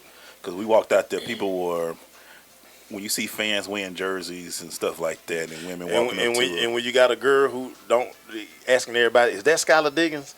And was looking like real creepy before she tried to take a picture with Skylar. She walked on that court. I was like, oh Lord. Yeah, like security was looking like, wait a minute, hold on, where your pads? Like, just how you get down? Because she had an AKA shirt on, she was good. Hey, how you get down here? We walking out but down she the had court like that. She had the pads. The pads was in her back pocket. She just forgot to put it on. She just gonna walk out there. No, but what was funny is how you don't know who Skylar Diggins is. She's like, ain't that Skylar? Is that Skylar? Like, you talking about, I want a picture. If you don't know who it is, why you gonna take a picture? Like, you could have took a picture with like Coach over there or something. All right, to be fair, man, I gotta get my that's what I'm talking about to Kendall's brother Devin. He went also. He's a UJ. He's from Kell High School as well. He went to UJ. He went to Chick-fil-A love. A lot of Chick-fil-A love up there. He went to the Olympic trials. He didn't make it to Rio, but he got 5th in the decathlon. If everybody knows decathlon, that's 10 events. He's also still in college, and he's a 5th. So he's 6'4". 4 more years, he'll be fine. He'll be in the next Olympics. So congratulations to both of them. They're brother, sister. For them to do that in the decathlon and the heptathlon, that's pretty hard work, boy. That's a 2 or 3 day event. You're a baller. Extreme discipline, Yeah. What you got, man? Man, Ocho Cinco. Okay. Is in the news for a pretty good reason. Okay. Hugh Jackson reached out to Ocho, and he wants Ocho to come down to the Cleveland Browns and work with the young receivers. You know, he kind of went out there. I'm glad Ocho want to get back, man. Yeah, yeah. I think he's over his social media superstar reality show phase. It humbles you after a while. It humble you. Yeah, because, I mean, that's the reason you kind of out the league. Yeah. Because, you know, at the end of the day, it's about the game. It's about the game, man. And if you can't cheat the game. You can't cheat the game. Can't cheat the game. You get the love and all that, but if you lose love for the game will punish you. But what people have to always realize, it's the game that made you a star. Yeah, and you got you're not a star because you Ocho Cinco, you Chad Johnson. Yeah. You a star because you can run routes, you can catch the ball, and you scoring touchdowns. We talk about it a little bit about when we see these guys who get to that star level, and then you kind of worry about them because are they missing out on working hard and doing the game, or are they just falling into that trap of? I used to always think that about Shaq when he first started acting and all that. I'm like, is he falling out of love with the game and too much in Hollywood? When he finally got serious about the game, 3 or 4 titles later, he was cool, man. Yeah. So, but I'm glad to hear that for Chad Ocho Cinco. Yeah, man. But last one, since we talking about great ones, man, we talked about him yesterday. Tim Duncan, man. Just Timmy D. Tim Duncan. One of the great ones, man. I want y'all to go and look at, if you can find all of what the NBA players said about Tim Duncan. Dude. You don't have to ask how great you were. Yeah. Look at your peers and see what they say about you. And everybody was talking about this greatness. 19 years, and we had Tony on yesterday, man. This one of the great guys, man. And never talked. Dress code was horrible. You know what I'm saying? He barely had the shirt on. He was like, I had shirt and jeans. Yeah, man. He come out there khaki shorts on and some Adidas. Where's he from? Virgin Islands. Virgin Islands. Mm-hmm. Yeah. Yeah. Great guy. You know, ex-wife threw him under the bus a little bit. Yes, she did. But, you know, again, he made $236 He didn't make her sign. Nah. He didn't get that confidentiality Yeah, she agreement talked a with little her. too much. Yeah, A little bit too much talking. Yeah, man. He should have talked to Jordan. Yeah. You know what I'm saying? Because Juanita, don't nobody know what Juanita at. You know, she took her $300 million and chilling. Boy, what? Ain't nobody. I think you maybe seen like 2 or 3 pictures of Juanita on Instagram. She probably pop up somewhere you wouldn't even know. Man, Juanita could be at Twin Peaks over there. You wouldn't even know. You wouldn't even You don't say nothing. The kids are grown. The kids are got grown. my money. That's the only way you'll see Juanita. If the kids post on Instagram. Yeah, because that's it. That's it. Well, Juanita said, I got things to do. Like, And that was never really her style either. Nope. You know, she just was kind of like, okay, I'm his wife, but y'all talk. Now, Juanita had some game because she played Jordan to get Jordan. Now she swore that like when she met him, I didn't know who he was. I will admit that there are certain times when I meet people and I really don't know who they are. Athletes, like some of them I don't, and I say it. I don't say it to get them.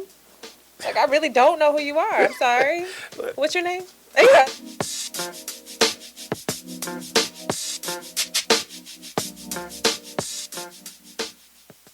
Vince Lombardi once said that it's hard to be aggressive when you're confused. Some of us think that taking our lives to the next level, both personally and professionally, is a confusing and complicated process. Guess what? It's not, and I can prove it. My book, Truisms, will show you how living your life by rules that are so self-evident and obvious, you'll say, I knew that. This powerful yet short, detailed bestseller is on sale right now, under $10. Go to michaelmcfadden.com. That's michaelmcfadden.com, and let Truisms help you to the next level. Coming to Tampa Bay, I said we want to win a Super Bowl, and I believe we will. From IamSecond.com. We came close, but never really did win that championship. Former NFL head coach Tony Dungy. At the end of my 6th year, I was fired, and it was one of the biggest disappointments of my life. Next year, I'm in Indianapolis, get to the playoffs, but get knocked out again. And for the next couple of years, it's the same thing. Everyone is saying Colts are never going to win one. And I did wonder, why didn't it pan out the way I thought it would? But I determined that I had to have Christ first, and that everything else came below that, including my own desires. The next year, that ended up being our year to go to the Super Bowl and win it, and it was a wonderful feeling. Every decision I make, I'm going to make it through the lens of Jesus Christ, and He'd guide us to that ultimate victory. I'm Tony Dungy, and I am second. Hi, I'm Harold Dennis. and I'm running for the office of DeKalb County Sheriff. I believe that there is a brighter future for DeKalb County, and as your sheriff, I will take a tough stance against those who choose to violate our laws and remain actively involved in building a rapport with our youth, which will combat the increasingly violent crimes committed by their peers. This will increase the value of our community in which I was proudly born and raised, allowed me the opportunity to continue my philosophy of public service and building a sound and responsive sheriff's office. Harold Dennis, vote for me November 8th for DeKalb County Sheriff. And let's take DeKalb back. I'm Harold Dennis, and I approve this message. This is Cecilia Tolbert, mother of fullback Mike Tolbert, and you're listening to the Crush Radio on Sensation Station Network.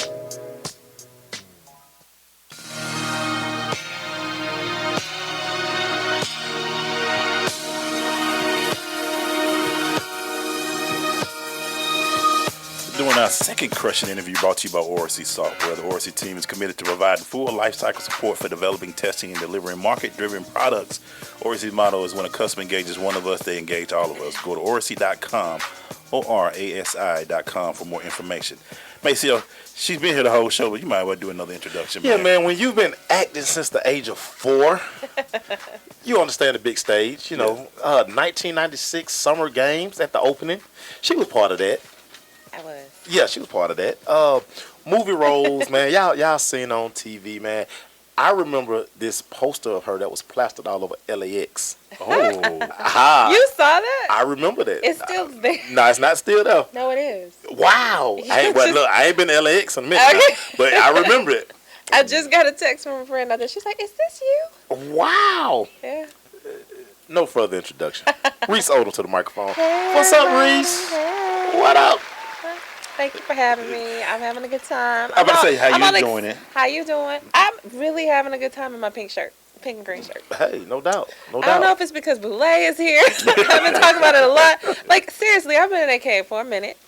But, like, you just get excited when you get back in that environment like this. I mean, there are 22,000 plus that are, like, registered. That's not including everybody who just came. I hadn't seen no videos of you strolling or stepping yet. But, no, I didn't do any of that. Oh, okay. I mean, we had fun last night at a dinner from my chapter, but we didn't stroll and stuff because we were, we were at a restaurant. Yeah, feeling good, feeling great. Okay. So, Reece, we always ask this question. What made you want to be an actress? I know you hear the question all the time. But I've always just, because that's such a interesting occupation. I mean, it is. I will admit. I mean, it's something that kind of chose me. You know, as a child, I've just always enjoyed performing and having an audience, and it just evolved into acting on screen and on television. You know, it's one of those things when you're passionate about the arts, period, it's just all in you. Because if you ask any of us that are actors, a lot of us are people who are artists, they're like really good at other things that are artsy. Like, you know, I danced for 15 years. I used to teach, and then I was playing the cello, and then I was on the dance team. Then I did this, and then I did that, and then I ended up acting. Like, completely, like, in this thing. Like, it's crazy. Wow. And it's not an easy thing to do, because you hear more no's than you do yeses. Wow. So it's like one of those things that I think it prepared me going through the pageants and all the stuff that I did to say, okay, you don't want me? Okay, I'm going to the next thing. It's like, that's why I asked, because it's not an easy job. No. There's probably a lot of people out there who think they can get in front of the camera and all of that. But you do hear a lot of no's. How do you handle the no's and focus on, what do you keep you grinding through that? The love of it. I really am passionate about taking on projects with great meaning and making a difference through my art. So, like, when I get the opportunity to be a part of certain projects, I just am in awe of those things, and that kind of keeps me going. Because, you know, people might be like, well, what have I seen you in? I was like, you can't discredit me. I've been in several films. Right. I've worked with several actors who are seasoned actors who've been working for 20 plus years. Yeah. And just because you haven't seen me in Central Intelligence, and I might be friends with this person and that person. Why he ain't put you in there? He can't put everybody he know in a movie. You know, my time is coming where you gonna just see my face all day, and I'm just ready for that.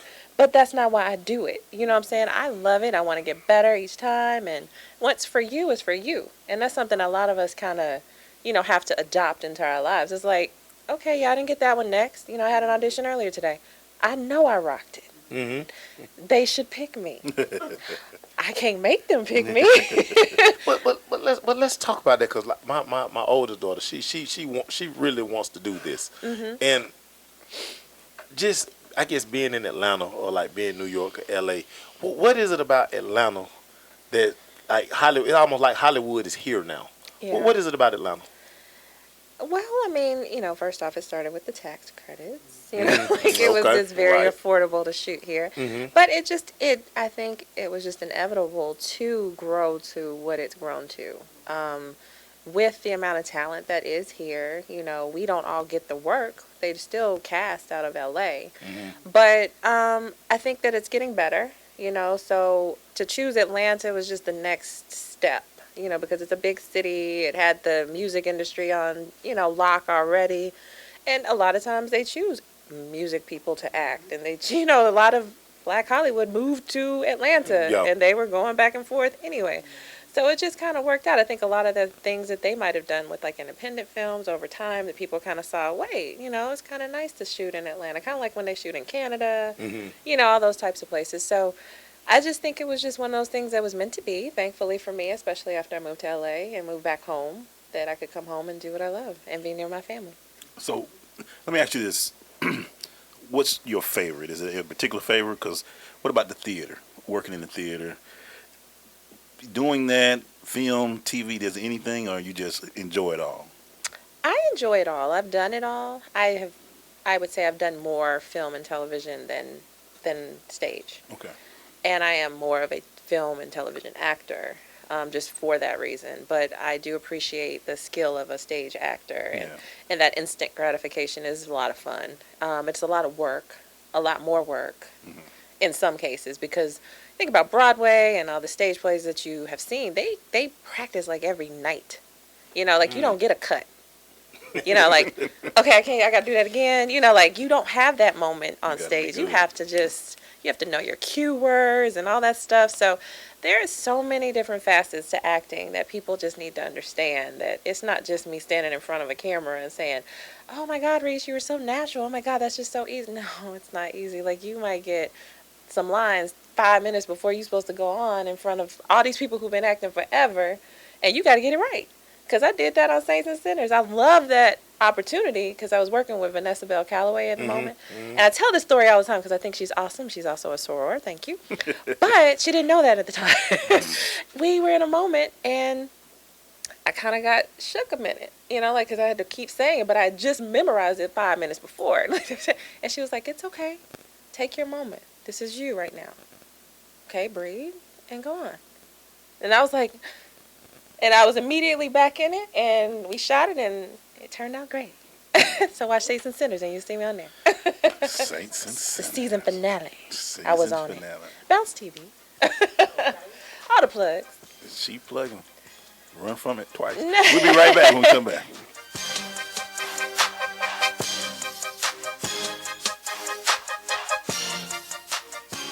Coming to Tampa Bay, I said we want to win a Super Bowl, and I believe we will. From IamSecond.com. We came close, but never really did win that championship. Former NFL head coach Tony Dungy. At the end of my 6th year, I was fired, and it was one of the biggest disappointments of my life. Next year, I'm in Indianapolis, get to the playoffs, but get knocked out again. And for the next couple of years, it's the same thing. Everyone is saying Colts are never going to win one. And I did wonder, why didn't it pan out the way I thought it would? But I determined that I had to have Christ first, and that everything else came below that, including my own desires. The next year, that ended up being our year to go to the Super Bowl and win it, and it was a wonderful feeling.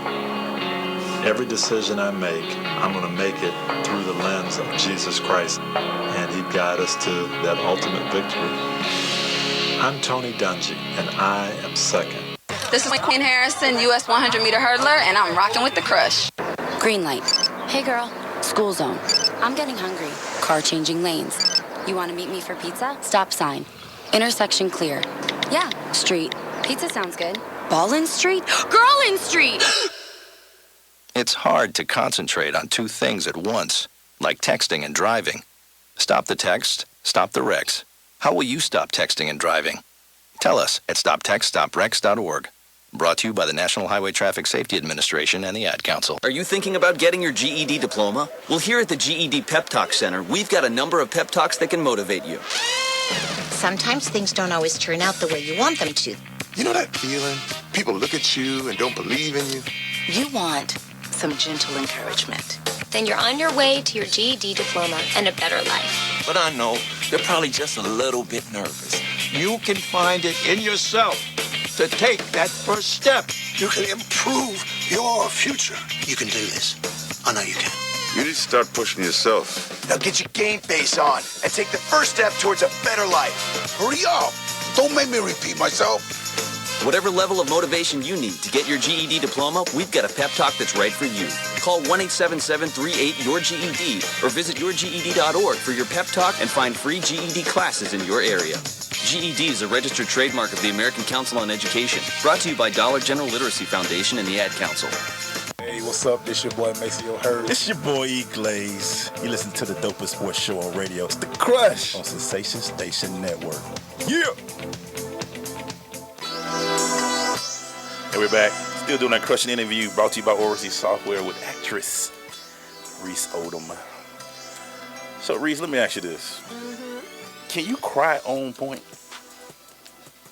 Can I cry on point? On cue? On cue, I mean. I can cry on point. Yes, I can cry on point. Look, I don't ask, so I'm just throwing it. Industry But term. I mean, there are two different ways.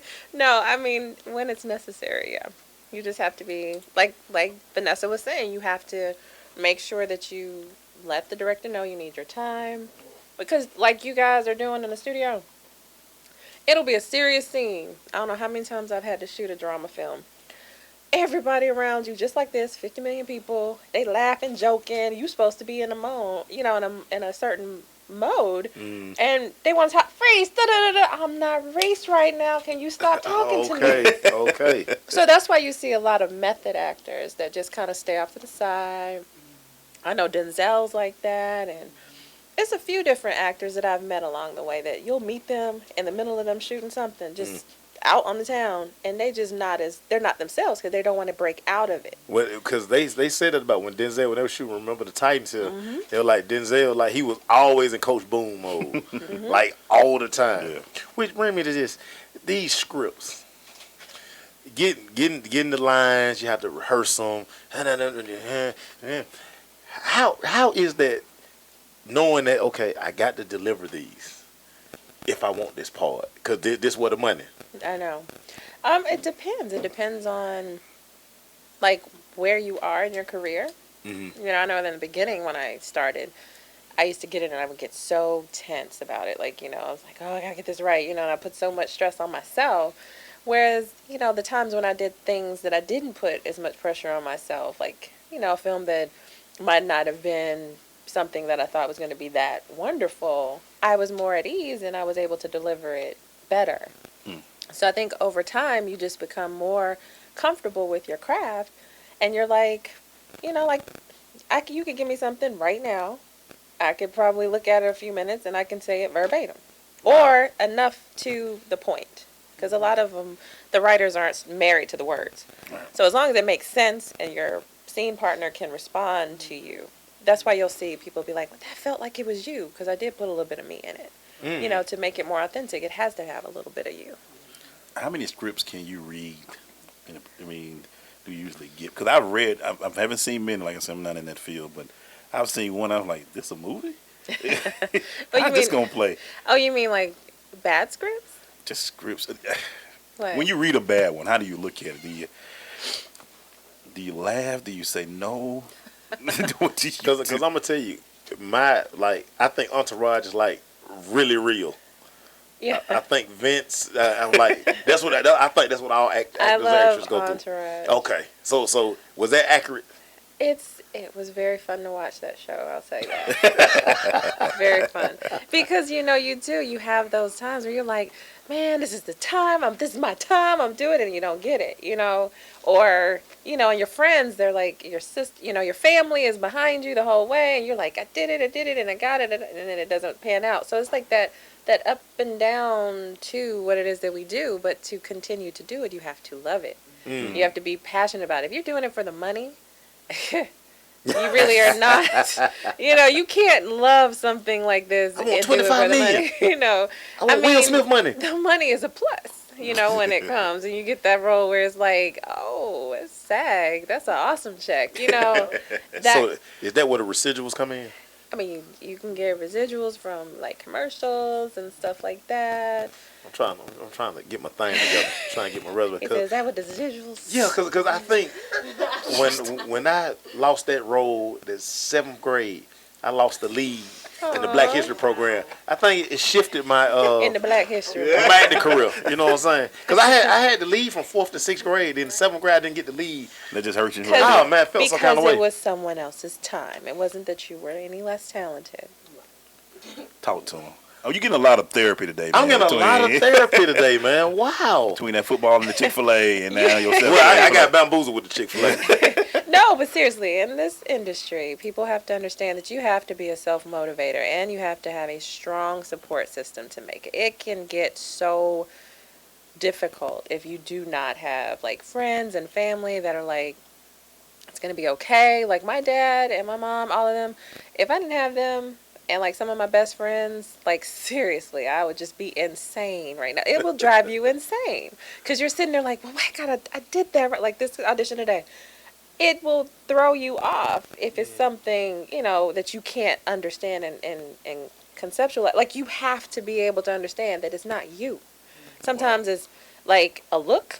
Sometimes it's you could have rocked the heck out of that, but you weren't the right look because whoever you were supposed to be next to looked like your sister, not your. You have to understand. Wow. There's so many pieces to what makes because I know I auditioned for something that they shot here, and I got to all the way to the final choices, and I was like, this is mine, and it wasn't a huge part, but it was huge for me. I was like, and then I didn't get it.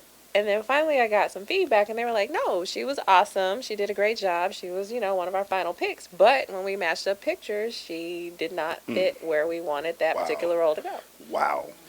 I was like, dang. Because ain't nothing like gift and a curse. Ain't nothing like looking at a TV show and be like, they look nothing like brother and sister. Who casted this show? Who casted? You be looking like, wow, that is not right. That probably goes into the whole political piece of it, that they know somebody, it might have just worked out, or they might have been just so awesome they were like, we don't care, we don't care if they look alike, sometimes that happens. You ever see that show, you be like, oh, all the time, that ain't matching. That must be her daddy's other child from another somebody. You got to figure it out and make it make sense. Because I still don't understand how Michael got on Good Time, but we'll be right back out.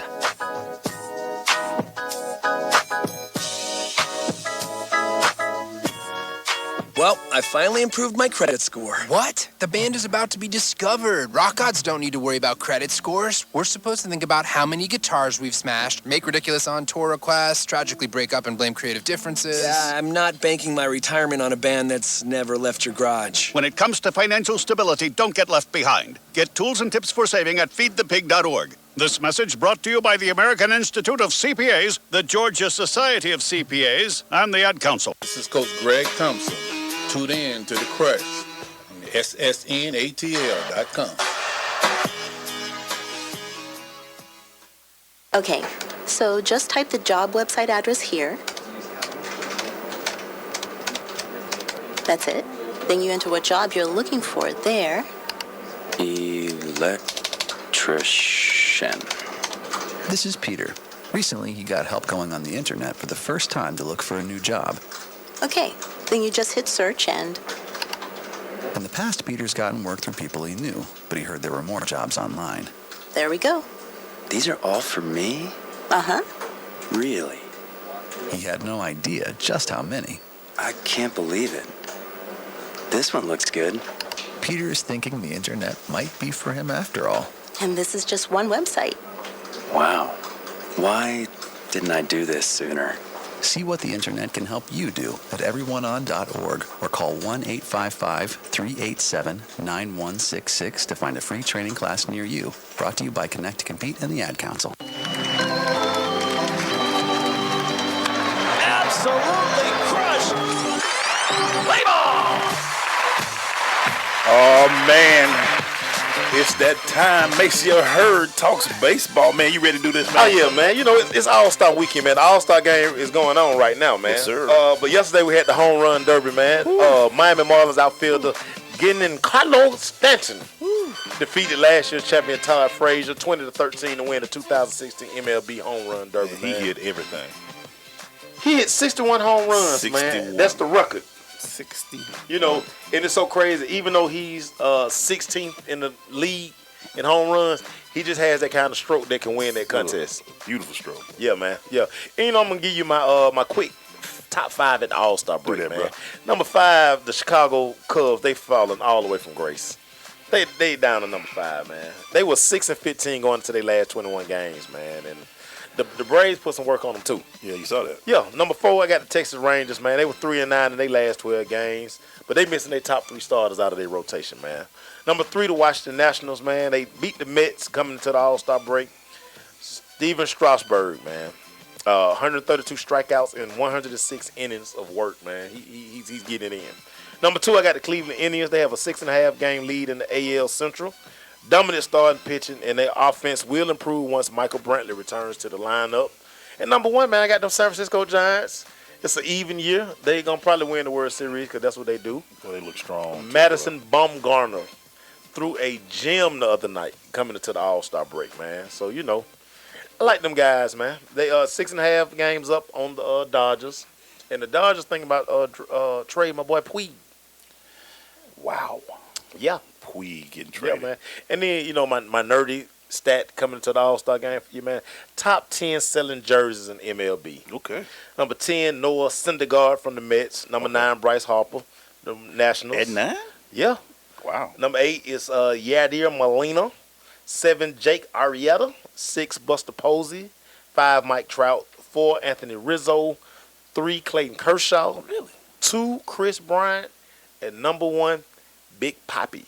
The last year, everybody want to get a Big Papi jersey before they get up out of there, man. So, you know, and our Atlanta Braves, man, coming down the stretch. Snicker, that's made him. He making them competitive a little bit, man. Yeah. I can dig it. Yeah, he's doing some things, but this is a one-year thing for him. Let me ask you real quick, superlatives this year. MVP right now, what you say? Right now, it would probably be between Chris Bryant and maybe Clayton Kershaw. Wow. But Clayton Kershaw probably going to definitely win the Cy Young. Yeah, what about AL? Ooh, AL. Ooh, it's going to be tough because Mike Trout is not doing what he usually does.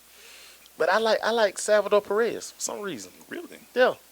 Wow. I like the kid for some reason. Who's the best pitcher in that league right now? Cy Young. Oh, man, Cy Young-wise, like I say, of course, in the National League, it's going to be Kershaw. Yeah, Kershaw, yeah. Definitely going to be Kershaw. Chris Sale. Really? Chicago White Sox. White Sox. Yeah, you know, and he's starting the All-Star game tonight, so. Yeah. Yeah. Speaking of which, right now it's 4-2. AL is up, I think. Mm-hmm. In an All-Star game. Real quick, at the half, even though it's a little bit more than half, Baltimore leads the East. Mm-hmm.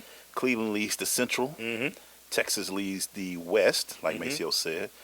In the National League, we got the Nationals leading the East. The Cubs still 7 games ahead, even though they're not. Yeah, but they free falling, baby. Yeah, and the San Francisco Giants are leading the West. Even year, they usually win World Series even number of years. The reason why we say that, people, they got the best record in baseball right now. So, baseball fan, Reece? I've always loved baseball. Your favorite team? I mean, I've always been a Braves fan, home Right. team, you know, even if they're not winning or whatever. Because, It's been a long time. I mean, you got in Gant, like on TV Good right Day now. Atlanta. Yeah. Like, Yeah, I keep seriously, watching you that, know, be I'm like, from Atlanta. yeah, like, he So I couldn't believe that when I saw, I was like, I used to think he was such a cutie pie back in the day. He was awesome. He was an awesome player. That's our abbreviated week this week. So, take you to the halftime. We'll be right back. Stay with us. Yeah.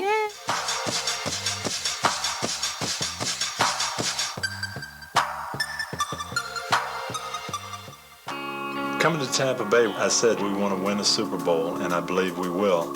From IamSecond.com. We came close, but never really did win that championship. Former NFL head coach Tony Dungy. At the end of my 6th year, I was fired, and it was one of the biggest disappointments of my life. next year. I'm in Indianapolis, get to the playoffs, but get knocked out again. And for the next couple of years, it's the same thing. Everyone is saying Colts are never going to win one. And I did wonder, why didn't it pan out the way I thought it would? But I determined that I had to have Christ first, and that everything else came below that, including my own desires. The next year, that ended up being our year to go to the Super Bowl and win it. And it was a wonderful feeling. Every decision I make, I'm going to make it through the lens of Jesus Christ, and He'd guide us to that ultimate victory. I'm Tony Dungy, and I am second. Did you know that Lions Clubs International has been collecting used eyeglasses for years? Lions members take the donated glasses, classify them by prescription, and redistribute them to needy people all over the world. Each year, over 1 million pairs of eyeglasses are given to those who may not be able to afford proper eye care. Take a look around your house. I'm sure you'll find at least one pair of glasses that no longer fits your prescription. Someone, somewhere, can use those glasses. Lions Clubs everywhere urge you to take the time to find your old glasses and then take them to the convenient drop-off sites in your community. This message brought to you by Lions Clubs International. Come after me! I'm a man! I'm 40! You can't be serious, man. You cannot be serious! We talking about practice. Not a game, not a game, not a game. We talking about practice. Playoffs? Don't talk about playoffs. You kidding me? Playoffs? I just hope we can win a game. Say it with your chest! Oh, man, I get to say a little something with my chest real quick. I just want to say it this week, man. I just want to talk about love for retirees. 2016, even though it was a year of deaths, it also was a year of big-time retirements this year. Starting with Tim Duncan, who we just had, and Kobe Bryant in the NBA. Then you're talking about Marshawn Lynch, Calvin Johnson Jr., Peyton Manning, and also Charles Woodson. What all those people got together, Maceo? Longevity and toughness, man. Right. And that's what we don't see a lot with the younger people. I mean, that's the thing I miss. And these players, as much as I dog Kobe, 20 years is no slouch for anybody. The mumble, baby. You can't hate on the mumble, baby. 20 years, 19 for Tim. These guys playing 38, 39, 40, and just Peyton Manning playing a game of football for that long at the quarterback position, taking all those shots. Noodle arm and all. Charles Woodson playing safety position, cornerback, and still played at a high level till he left. Marshawn Lynch played running back. 8 years at running back is, my God, a long time. And Calvin Johnson just said, look, I'm tired of losing, y'all. So I'm just going to keep it moving. But anyway, man, you don't get that today, and hopefully we get to see players get to that 15-year mark. And you won't see it no more because players today seem like they're a little bit more selfish. But what reason why I'm talking about this is the coach talked about one thing yesterday. The coach we had yesterday, he said the word tough. Yeah. And the mentality of a lot of these guys were tough. Mm-hmm. They weren't sensitive. They played the game. You get punched in the chest. You come back, you punch back. You know what I'm saying? And it's a different era today. And I just missed that, and I just glad I was able to grow up myself and see these guys, because these guys are a little bit younger than us, so we feel like they're our generation. Yeah. Retiring. Like Kevin Garnett, I want you to go ahead and retire, dog. Please retire, KG. Please retire, KG. You can't keep playing. Come on, KG trying to hit the 300 million mark in salary. Come on, man. I understand. You can coach from the sideline, You man. the first one to get the 100 million. Well, you know, and then shout out to Charles Woodson, man. 'Cause Charles Woodson was a contributor to one of the best nights of my life in Atlanta. Boy, that story, you one of the greatest stories. Hey, man, one of the greatest stories ever, man. So, you know, Charles Woodson, man, we found out we couldn't outdrink your pockets, my dude. Shout out to our teammate on that one. That was funny. But yeah, man. Hey, Alan Kelly, I tell everybody that story all the time, man. Shout out to him. But shout out to those guys, man. 2016, we got legends leaving. And all these, and then everybody I said, everybody's questioning Marshawn, but I think all of them are Hall of Famers, man. Oh, yeah, without a doubt. All of those guys, just what they did for the program. Think about this, the year that Kobe and Tim Duncan are eligible, they'll go in together. Go in together. Those speeches, I can't wait for Kobe's speech. I just hope it ain't like Mike. Nah, it ain't gonna be like Mike, because Kobe not as petty as Michael Jordan. Mike was petty. Mike still carried that same thing that, you know, it drives him. And you saw, and he's still mad about it. Yeah. And the funny thing is, Peyton and Charles go in together. Yeah. Because they played together. Remember Tennessee, they won the Heisman Trophy, and they left together, man. And just to see this type of talent, man, and to see it all leave at the same time, man, you just kind of look and say, will we see this again? Well, you know, Peyton Manning still feels some kind of way toward Charles Woodson because Charles Woodson took that Heisman trophy. Well, that Heisman. But every time you see Charles, he gonna just be like, when they be at Canton, they gonna be looking. He be like, how's that trophy doing? Yeah, Peyton gonna be like, bruh, let me buy that from you, man. Let me buy that Heisman from you. They need to go get with Reggie Bush. Like, man, go get Reggie Bush Heisman, man. I heard it's on the market right now. Since nobody win that Heisman right there, man, he had to give it back. It's just sitting out there. Let's go ahead and get that. Oh, let's go get OJ Heisman. But yeah, man, just. Have y'all seen that thing on? I love OJ. I watch everything OJ. What was it? I love OJ. I love everything about OJ, man. It was really interesting to watch. I love OJ. That was one of the best 5-part series I think I've seen. When you want to see every one of them, you're like, man, when is the next one coming out? Bro, I watch them like I ain't never seen them before, man. You can get it online, you know, it's like on their app. But the juice, man. Yeah. Everybody want to be OJ, man. That doing juice. He got loose. I wanted to wear 32 in baseball because I wanted to be OJ. And just the comparison with him, and they were talking about him and Jim Brown at the same time. It was like two different guys wearing the same number. Yeah, but OJ had a dome on him, boy. Boy, that head was huge. Woo, boy, his head couldn't even get through that door right there, boy. But that's why he kind of walked like he did. Didn't he? No, our knees were bad. We'll be right back, man. I know.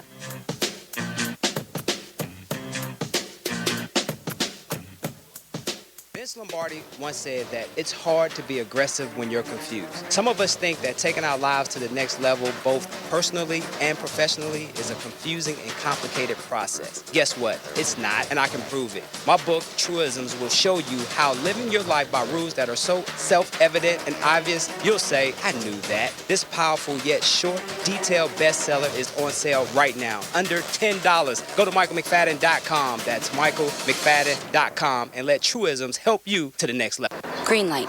Hey girl, school zone. I'm getting hungry. Car changing lanes. You want to meet me for pizza? Stop sign. Intersection clear. Yeah, street. Pizza sounds good. Ballin Street? Girlin Street! It's hard to concentrate on two things at once, like texting and driving. Stop the text, stop the wrecks. How will you stop texting and driving? Tell us at stoptextstoprex.org. Brought to you by the National Highway Traffic Safety Administration and the Ad Council. It takes 12 years to create a graduate. It takes about the same time to create a dropout. And at the end of the day, the difference between a child becoming one or the other could be you. So United Way is asking you to make a pledge. Tutor a child who needs help. Mentor a kid who needs someone on their side. Volunteer to read to children. Because when a child advances, we all advance. Be a reader, tutor or mentor. Give, advocate, volunteer. Live United. Take the pledge now at liveunited.org. Brought to you by United Way and the Ad Council. This is Robert Hicks, ex-NFL football player and actor with The Blind Side, and you're with The Crush at ssnatl.com, Sensation Station Network.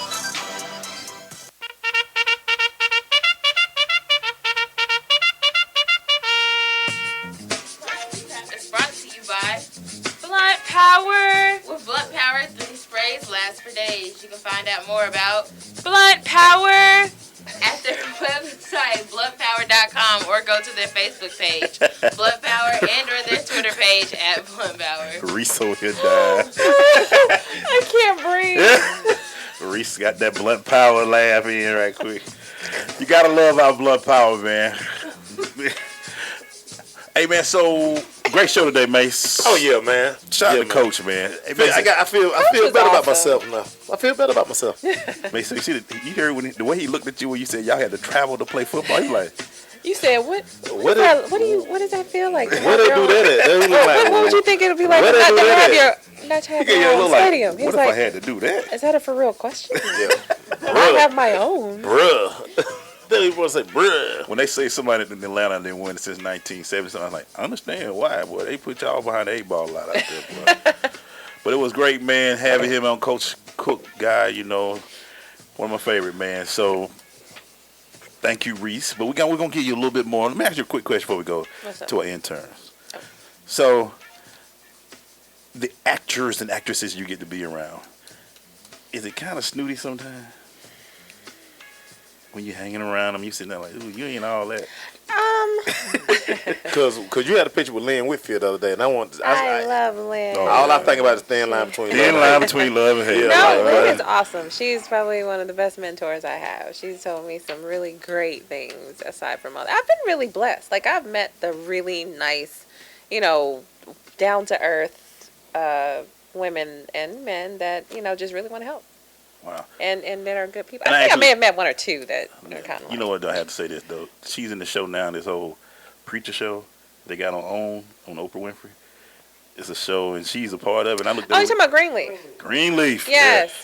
That Everybody comes on loving that tomorrow, right now. right? I look at that. I was kind of, I'm It's kind of into it. awesome. Like, Yeah, she's and doing Lynn an is just awesome Lynn. job. Every time I look at Lynn, I be like, man, she was on thin line. Hey, That's boy. all I think about, boy. All right, now, man. We about to say get into this. The interns, they got something to say. What we got?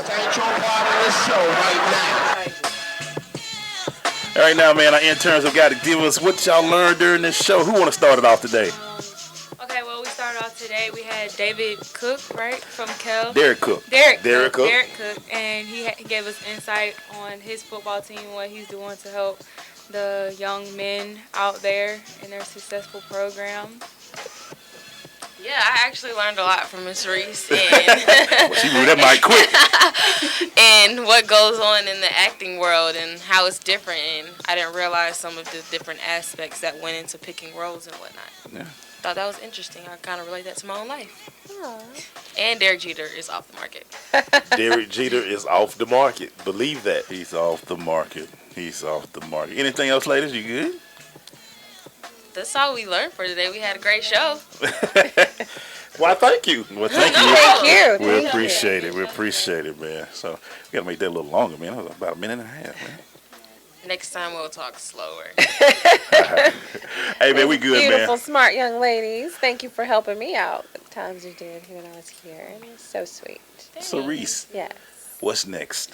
What's next? Well, I don't know if you watched TV One last night. I was on TV One last night on The Secret She Kept. You're playing a therapist?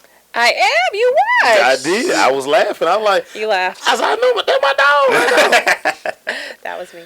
No, that was a good show. I mean, a good film about mental illness. So it's bringing awareness to that. Wow. Okay. And in the minority community specifically. Yes. And I have a couple of independent films coming out. I'm going to be shooting Faces of Deceit, and that's by Michelangelo. I worked with him before on the domestic violence piece, and I'm doing another domestic violence piece in August with a few different friends of mine. I know that Charmin Lee's going to be in it with us, Tommy Ford, Wardell Richardson. There's a lot of us, yeah. Oh, Yeah. You can come and be a But you know part what, of it. Reece? I've noticed you like to do a lot of roles, kind of like with stuff that's like near and dear to your heart. Yeah.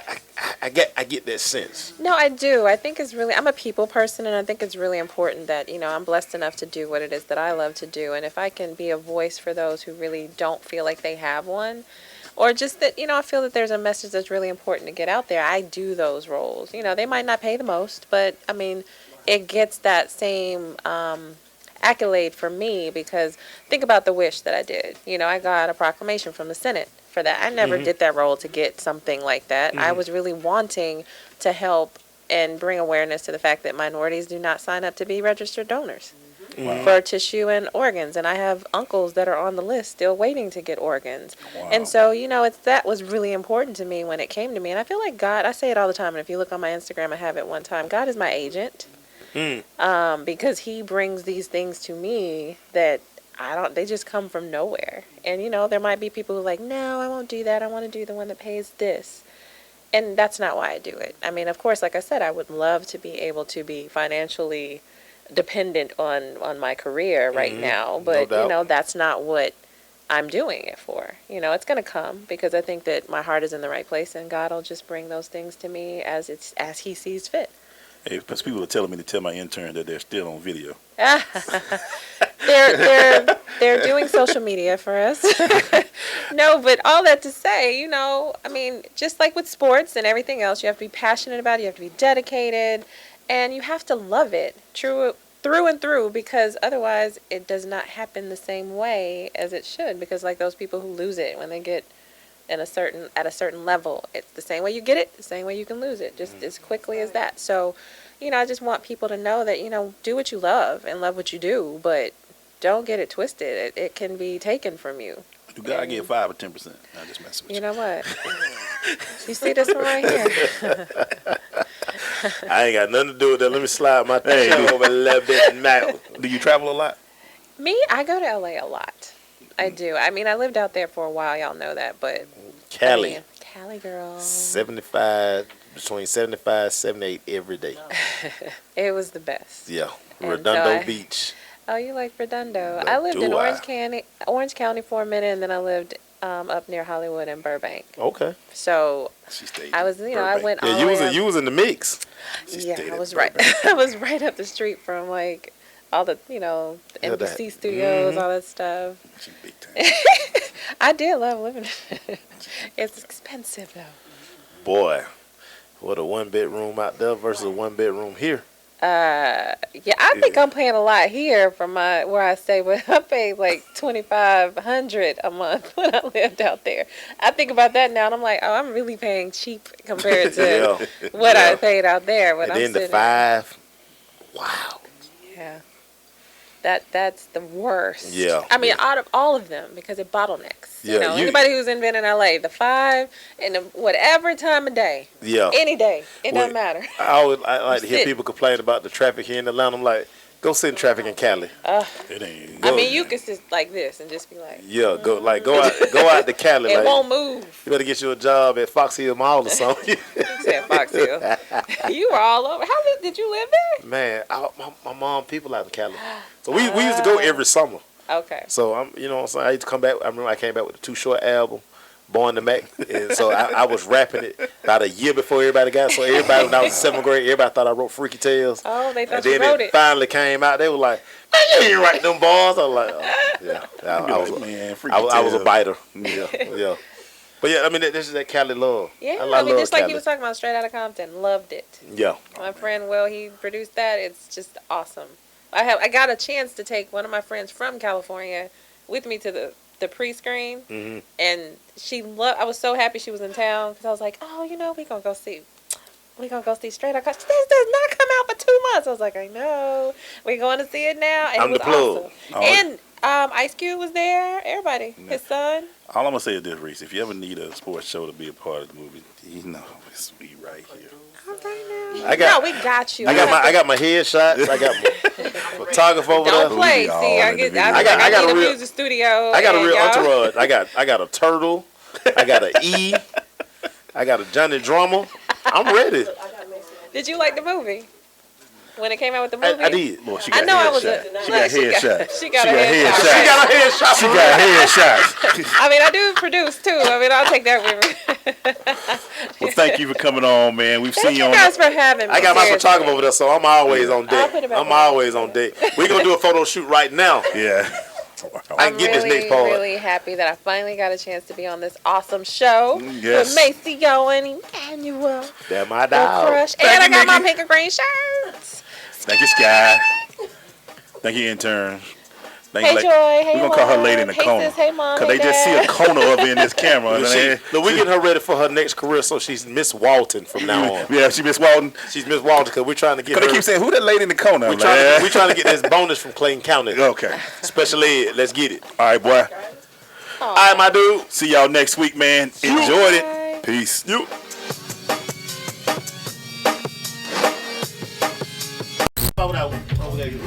Thank y'all. Appreciate it. See y'all next week.